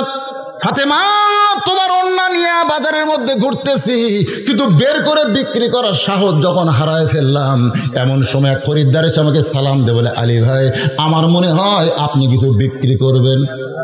আমি আলী চমকে গেলাম, কারণ ওই খরিদ্দার বলতেছে আলী ভাই আমার মনে হয় আপনি কিছু বিক্রি করবেন। আমি তাকায় দেখি ওই খরিদ্দার আপন ইচ্ছা একটা ব্যাগ আমার সামনে ফাঁক করে ধরলো। আমি পকেট থেকে ওন্না বের করে ওই ব্যাগের মধ্যে দিলাম। খরিদ্দার একটা বারের জন্য ওন্নার দিকে তাকাইলো না। খরিদ্দার একটা বারের জন্য ওন্নার দিকে তাকাই নাই। ওই ব্যাগের মাথা ধরে আমার হাতে 6টা দিরহাম দিয়া ওই খরিদ্দার ওন্না নিয়ে যখন চলে যায়, আলী বলে ফাতেমা ওই ওন্না বিক্রি করার 6টা দিরহাম নিয়ে আমি তড়িঘড়ি খাবার দোকানে গিয়ে বললাম ভাই আমার হাসান হোসেন ক্ষুধার জ্বালায় কাঁদতেছে, এই 6টা দিরহামের যা হবে তাড়াতাড়ি খাবার প্যাকেট করে দাও। আলী বলে ফাতেমা দোকানদার তাড়াতাড়ি খাবার প্যাকেট করে যখন আমার সামনে দেয়, আমি 6টা দিরহাম দিয়ে যখন খাবার খাদ্য প্যাকেট নিব, এমন সময় একজন ফকির আমার সামনে দাঁড়ায় বলে আলী রে আজকে 3 দিন হলে আমার বাড়িতে কোনো খাবার নাই। আলী রে যদি পারো আল্লাহর রাস্তায় আমাকে একটু সাহায্য করো। আলী বলে ফাতেমা আমার এত রাগ হয়ে গেল, আমার হাসান হোসেন জন্য খাবার প্যাকেট নিব 6টা দিরহাম দিয়া। আর এমন সময় ফকির, আমি যখন রাগ করে ফকিরকে কিছু বলতে যাব, এমন সময় আল্লাহর কোরআন আমার সামনে বলতেছে আম্মা সাইলা ফালা তানহার। আলী রে ফকিরের সঙ্গে খারাপ ব্যবহার করিস না। আলী বলে ফাতেমা আমি 6টা দিরহামের একটা দিরহাম ফকিরকে দান করব, আর 5টা দিরহাম দিয়ে হাসান হোসেনের খাবার নেব। এই মনে করে একটা দিরহাম যখন ফকিরকে দিবার চাই, এমন সময় আল্লাহর কোরআন বলে ওমা তুনফিকু মিন শাইইন ফি সাবিলিল্লাহি ওয়াফা ইলাইকুম ওয়া আনতুম লা তুজলামুন। আলী ফকিরকে একটা দিরহাম দিলে আল্লাহ তোকে 10টা দিরহাম ফেরত দিবে। তুই যদি ফকিরকে 2টা দিরহাম দিস, আল্লাহ তোকে 20টা দিরহাম ফেরত দেবে। তুই যদি ফকিরকে 6টা দিরহাম দিস, আল্লাহ ঘোষণা করেছে তোরে 60টা দিরহাম ফেরত দেওয়া হবে। আলী বলে ফাতেমা আল্লাহর কোরআনকে বিশ্বাস করে আমি ফকিরকে 6টা দিরহাম দিলাম। ফকির হাসতে হাসতে যখন চলে যায়, দোকানদার রাগ করে বলে আলী ভাই তোমার হাসান হোসেন ক্ষুধার জ্বালায় কান্দে, তোমার জন্য খাবার প্যাকেট করলাম, 6 দিরহামের খাবার প্যাকেট না নিয়ে সব যে ফকিরকে দিয়ে দিলে, এখন তোমার খবর কি? আমি তখন সাহস করে বললাম আল্লাহ কোরআনে বলেছেন ওমাই ইয়াতাওয়াক্কাল আলাল্লাহি ফাহুয়া হাসবুহু। আমি মনে মনে আয়াতটা স্মরণ করে দোকানদারকে বললাম ভাই আমি চিন্তা করে দেখলাম আমার 1 টোপলা খাবার নিয়ে কোনো লাভ নাই, তুমি 2 বস্তা খাবার ব্যবস্থা করো। 1 টোপলা নিয়ে যায় আজ লেগে কারি ফেলে দেবে, তুমি 2 বস্তা খাবার প্যাকেট করো। আলী বলে ফাতেমা দোকানদারকে 2 বস্তা খাবার প্যাকেট করার কথা বলে আমি বাজারের মধ্যে ঘুরতেছিলাম, আর মনে মনে কইলাম আল্লাহ তোমার কোরআন কইছে 1 দিরহাম দিলে 10 দিরহাম দিবে, 6 দিরহাম দিলাম, দেখি তুমি কি করো। আমার ইমানের বলে যখন ঘুরতেছি, এমন সময় দেখি একটা লোক উট নিয়ে বাজারে আসতেছে, আমার দিকে তাকায় বলে আলী ভাই উটটা কিনবা নাকি? আমি কইলাম এমটি পকেট, 1 টাকাও পকেটে নাই। উঠানো বলতেছে 100 দিরহামে বাকি নেন, বিক্রি করে আপনি টাকা দিবেন, এটাও কি আপনি পারবেন না? আলী বলে ফাতেমা ওই বাকি নেওয়ার কথা শুনে 100 দিরহাম দিয়ে উটটা নিলাম। উটটা নিয়ে যেই মাত্র উটের বাজারে গেছি, এমন সময় চারিদিক থেকে খরিদ্দার আমাকে বলে আলী ভাই কবে থেকে উটের ব্যবসা শুরু করলেন? কারণ দুনিয়ার সব মুসলমান আলীরে চিনে কি চিনে না, ধরেগণ চিনে কি চিনে না, কবে থেকে উটের ব্যবসা শুরু করলেন, কত দাম নেবেন? আলী বলতে তোমরাই কও। একজন খরিদ্দার বলে দামটা যদি শুনতে চান তাহলে কানটা আমার মুখের কাছে দেন। হয়তো আলী যখন খরিদ্দারের মুখের কাছে কানটা দেয়, এমন সময় খরিদ্দার বলতেছে 160 দিরহাম। কয় দিরহাম? আলী বলে ফাতেমা 160 দিরহাম দিয়ে উটটা বিক্রি করে বাকি পরিশোধ করলাম 100 দিরহাম। আর ওই 60টা দিরহাম নিয়ে আমি দোকানদারের কাছে গেলাম। ভাইজান খবর কি? বলে 2 বস্তা খাবার প্যাকেট করছি, দাম কত? বলে 60 দিরহাম দিলেই চলবে। আমি 60টা দিরহাম দিয়ে 2 বস্তা খাবার নিয়ে যখন বাড়ির দরজায়, তুমি জানলা দিয়ে দেখি দরজা বন্ধ করে দিলে। আমি বললাম ফাতেমা দরজা খোলো। তুমি যখন দরজা বন্ধ করে দিয়ে বললা স্বামী গো একটা ওড়না বিক্রি করে টাকা দিয়া বড় জোর 1 টোপলা খাবার হবে। 2 বস্তা খাবার কোথায় পাইলেন যতক্ষণ না বলবেন ততক্ষণ আমি ফাতেমা দরজা খুলবো না। আমার হাসান হোসাইন না খাইয়া মরা যাবে, আমি ফাতেমাও খাবো না। কিন্তু কোথা থেকে 2 বস্তা খাবার পাইলেন না বলা পর্যন্ত দরজা খুলবো। আজকে প্রত্যেকটা বউ ইচ্ছা করলে তার স্বামীকে ভালো করতে পারবে কি পারবে? প্রতিদিন ব্যাগ ভরে ইলিশ দিয়ে আসে, নিয়ে আসে, সে নিয়ে আসে। কোনোদিন বউ কয় না কে গো তোমার বেতন কত, এত খরচের টাকা কোথায় পাও, তুমি কি ঘুষ খাও? কি কোন কর পারে গিয়ে পারে না, ধরে পারে একটা বউ করে না। বউয়ের মুখ মারার জন্য সোনার মালা বানা দেয়, বালা বানা দেয়। বউ কয় তোমার যখন এত টাকা তাহলে আমি আর ভিয়াতপুর থাকবো না, আমি সিংড়া বাসা করবো। মাস গেলে তুই 10,000 টাকা বেতন পাস, তুই সিংড়া বাসা করতে করবো। স্বামী কয় আল্লাহ শুকুর আদায় করো, যে হারে কামাই হচ্ছে অসুবিধা না। এই শালা বউগুলা যদি ভালো হয় স্বামীগুলা ভালো হতে বাধ্য হবে। তোর এখন কথা ঠিক খালি কয় আরো চাই এখন কি করবি? 12,000 টাকা বেতন আর খালি খাই। ফাতেমা বলতেছে 2 বস্তা খাবার কোথায় পাইলেন? যতক্ষণ না বলবেন ততক্ষণ আমি দরজা খুলবো। আলী বলতেছে ফাতেমা আমার সামনে তখন আল্লাহর কোরআন এসে বলতেছে আর রিজালু কাওয়ামুনা আলান নিসা, পুরুষ হবে নারীর উপরে। জোরে কোন সুবহানাল্লাহ। আলী বললেন ফাতেমা দরজা খোলো। ফাতেমা বলতেছে খুলবো না। আলী বলতেছে বলবো না, আগে দরজা খোলো, খুললেই আমি বলবো। ফাতেমা বলতেছে আগে বলো তারপর আমি খুলবো। সোনাল্লাহ না কেন? মানে 2 জনে জেদি। আলী বলতেছে আগে দরজা খোলো তারপরে বলবো। ফাতেমা বলতেছে আগে বলো তারপরে দরজা খুলবো। আলী বলতেছে ফাতেমা আল্লাহর কোরআনকে সম্মান দিয়ে আমি 2 বস্তা খাবার নিয়ে আল্লাহ নবীর দরবারে, নবী তখন বসেছিলেন, আমার বস্তা দেখে নবী খুশি হয়ে দৌড়ে এসে আমার কাঁধ থেকে একটা বস্তা নামাই নিলেন।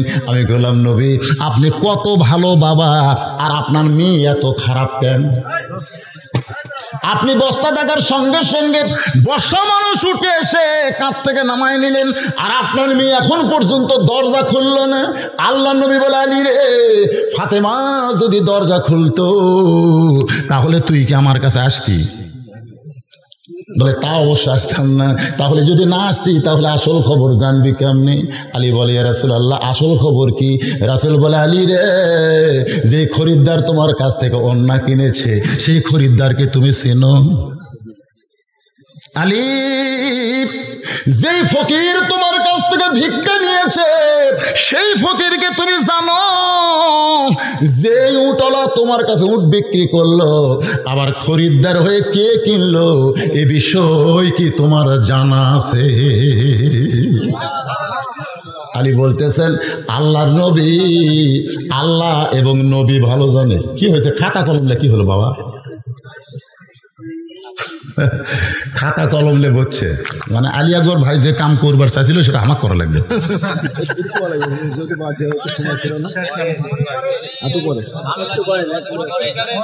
আমার ওয়াদ আবার আপনাকে ভালো লাগলো না কবে? কিন্তু শোনেন আমি কিন্তু প্রত্যেকটা মাহফিল এখানে যতবার আসছি একটা মারে আসছি, জোর এখান কথা ঠিক না, একটা মারে আসি আর আমার তুলে দেয় 10টার পর। এটা আজকে কিন্তু এটা উল্টা হয়ে গেছে, এটি মারে আর রাখতে দেওয়া লাগবে। এই জন্য সকাল সকালে আইছি আমারে তুলে দিবেন 9টায়, একটানা 3 ঘন্টা 12টা ওয়াজ শুনে কলজা শান্তি করে আমি সবাই বিদায় নেবো। তোর কোন ঠিক তুলে দিল 10টা 18 আমার ঘড়ি দেখাচ্ছে দিই।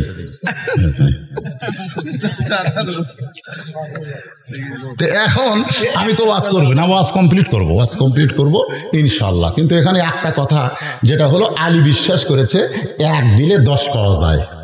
পাশে কি পাইনি? যেরকম পাশে কি পাই নাই। এটা কি আমার কথা না আল্লাহর কোরআনের কথা?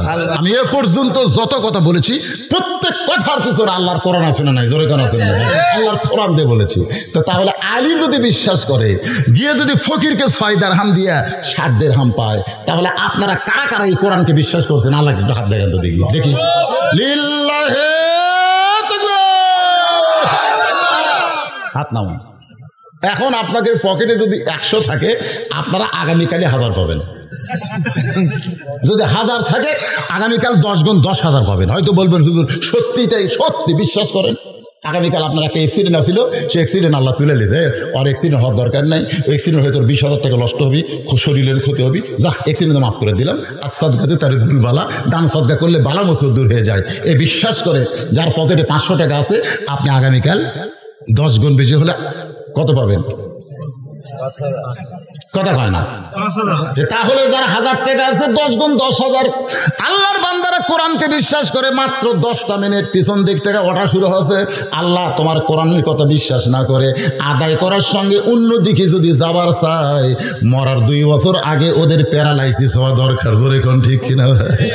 আল্লাহর মার দুনার বার ওরে কেরামত, এমন জায়গায় মারবে আল্লাহ ডাক্তারও করতে পারবে না মেরামত। তাই আপনাদের কাছে বলবো, কোন আল্লাহর পাগল এই কোরআনকে ভালোবাসেন? এই যে কোরআন, আমি এর আগেও আপনাদের কাছে কোরআন বিক্রি করেছি ভাইজান। এই মাদ্রাসায় সর্বসাকল্যে আবাসিক ছাত্র কয়টা? 85 জন আবাসিক ছাত্র এই মাদ্রাসায়। এই ছাত্রদের হাতে একটা করে কোরআন শরীফ দেওয়া লাগবে মাত্র 500 টাকা। আমি 85টা কোরআন আপনাদের কাছে চাই। কেউ যদি মনে করে হুজুর আমি 10টা দিব, তাহলে 5000 দিলে হবে। কেউ যদি মনে করে আমি 2টা দিব, 1000 টাকা দিবেন। কেউ যদি মনে করে একটা দিব, তাহলে আপনি 500 টাকা দিবেন। আজকে সবচাইতে বড় দান হলো আল্লাহর কোরআন। সর্বপ্রথম কোন আল্লাহর পাগল বান্দা বাপ মার কবরকে জান্নাত বানানোর জন্য এতিম বাচ্চাদের হাতে একটা কোরআন শরীফ দিবেন। একটা কোরআন চাইছি আমি ভাইজান, মাত্র 500 টাকা দিলে একটা কোরআন দানের সওয়াব আল্লাহ আপনাদের হাতে দিবে। মাশাআল্লাহ মাশাআল্লাহ। সর্বপ্রথম এগুলো লেখা লাগবে না, এগুলো নগদের কোনো লেখা নাই, শুধু কোরআনের জন্য। সর্বপ্রথম সামনে বসে শুনেছে, প্রত্যেকটা কথা শুনেছে গুরুত্ব দিয়া। আল্লাহ 500 টাকা দিল, তুমি 10 ঘন্টা দিও আল্লাহ, তোমার কোরআন সত্য আল্লাহ। তারা বিশ্বাস করে কোরআনের মাদ্রাসা একটা কোরআন বাবদ 500 টাকা দান করেছে। একটা কোরআন পাওয়া গেল। 2 নম্বর আসেন বাজান, বাকি না একটা টাকা কোরআন বিক্রি বাকি হবে না, লগত হবে। পকেটে টাকা থাকে তো কোরআন কিনেন, না থাকলে কোরআন শরীফ না, আপনি বাকি অন্য দান লেখায় দেন। আপনি বাকি দিবেন, অন্য দান দেন, কিন্তু কোরআন লগত কেনা লাগবে মাত্র 85টা। একটা হয়ে গেছে। 2 নম্বরে কোন আল্লাহর পাগল দিবেন একটা কোরআন শরীফ বাবদ 500 টাকা। মাশাআল্লাহ মাশাআল্লাহ। আল্লাহ তোমার বান্দা খরসদি থেকে আপেল একটা কোরআন শরীফ বাবদ 500 টাকা। রহিদুল ইসলাম ও আবার 500 টাকা 3 ভিটা থেকে। একসঙ্গে কে রে ভাই? একসঙ্গে 2টা কোরআন বিক্রি হলো, 2টা কোরআন এই নবীর মাদ্রাসায়। তাহলে সব আরো একটা মইনুল ইসলাম কোরআন শরীফ বাবদ 500 টাকা দান করেছে। আল্লাহ তোমার একজন যুবক তোমার কোরআনকে ভালোবেসে পলাশ কোদনাগে বাড়ি খরমকুড়ি থেকে পাগল হইয়া তোমার নবীর এতিম মাদ্রাসায় কোরআন বাবদ 500 টাকা দান করেছে। আল্লাহ যদি আপন জনের মধ্যে কেউ কবরে যায়, এই দানের উসিলায় কবরকে জান্নাতে রাখাল গাছার। আল্লাহ তোমার এক পাগল 500 টাকা কোরআন শরীফ বাবদ দান করেছে। এটা আবার ডবল পাগল। হাত দেন তো দেখি। এ পর্যন্ত কার শ্বশুর? মোহতামিমের শ্বশুর সাহেব 2টা কোরআন শরীফ বাবদ 1000 টাকা করছে দান। আল্লাহ দানকে কবুল করে 10 গুণ তারা আগামীকাল দিয়ে দিবেন। আর একজন কোরআন শরীফ বাবদ 500 টাকা, আর একজন কোরআন বাবদ 500 টাকা, আর একজন আল্লাহর কোরআনের জন্য 500 টাকা দান করলো।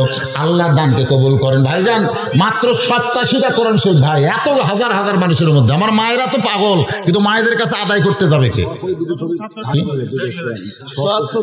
সোহাগ ফকির 2 কোরআন বাবদ 1000 টাকা দান করেছে। আল্লাহ তার দানকে কবুল করেন। বাপ মা যদি কবরে যায়, আল্লাহ যে ছেলেরা কোরআন দিচ্ছে আল্লাহ তার বাপ মার কবর জান্নাত বানায় দাও। আপনার বাপ মা মারা গেছে, একটা কোরআন শরীফ দেন না কেন? সালাম 500 টাকা কোরআন শরীফ বাবদ করছে দান। আর একজন বাবু খরমকুড়ি, তুমি না দিয়ে গেলে এখনই। আর একজন বাবু খরমকুড়ি কোরআন শরীফ বাবদ 500 টাকা দান করেছে। আল্লাহ দান কবুল করেন। আল্লাহ নেক নিয়ত নেক আশা পড়াক। আল্লাহুম্মা আমিন। মাশাআল্লাহ মাশাআল্লাহ। আল্লাহর আরেকজন পাগল বান্দা কোরআন শরীফ বাবদ 500 টাকা দান করেছে। আল্লাহ দান কবুল করেন। তুমি ছোট মানুষ কয় টাকা দিছে? দাদার জন্য দান করেছে লাতি 100 টাকা। 100 টাকা 200 টাকা 300 টাকা যেটা দিবেন সেটা হচ্ছে দান। আর 500 হলেই কোরআন, 1000 হলে কোরআন। আর এই নিচে যেটা দিবেন সেটা দান। এই ছেলে 100 টাকা দান করছে তার দাদার জন্য। আল্লাহ দানকে কবুল করেন। ভাইজান বাকি লেখার জন্য কাগজ কলম রেডি। কেউ যদি ধান দেন যে সামনে বৈশাখ মাস আসতেছে, না জানি কি হয়, আসাদ কাদু তারুদ্দুল বালা, দান সদকা করলে বালা মুসিবত আসমানে বালা জমিনে বালা থেকে আল্লাহ যেন আবাদকে হেফাজত করে, এই জন্য দেন 2-1 মন করে লিখে দেন। আল্লাহ তোমার আক পাগল কোরআন শরীফ বাবদ 500 টাকা দান করেছে, আল্লাহ দানকে কবুল করেন। আল্লাহুম্মা আমিন, আল্লাহুম্মা আমিন। লোকমান রাখাল গাছা মায়ের জন্য দোয়া চেয়ে 1000 টাকা দান করেছে। এটা কি বাকি না লগত? বাকি, হ্যাঁ বাকিগুলো কাগজে লেখা লাগবে। 1000 টাকা দান করেছে। আল্লাহ আল্লাহ দান কবুল করে। আল্লাহুম্মা আমিন। কবুল করো, কবুল করো মোদের কামনা। কয় টাকা? মাশাআল্লাহ তোমার কোরআন বাবদ আল্লাহ মাদ্রাসার এতিমদের হাতে 500 টাকা দান করেছে, আল্লাহ কবুল করেন। আর একজন কি নাম? মজিদুল ইসলাম কোরআন শরীফ বাবদ 500 টাকা দান করেছে, আল্লাহ দানকে কবুল করেন। আল্লাহ নেক নিয়ত থেকে আশা পড়াক। আল্লাহুম্মা আমিন।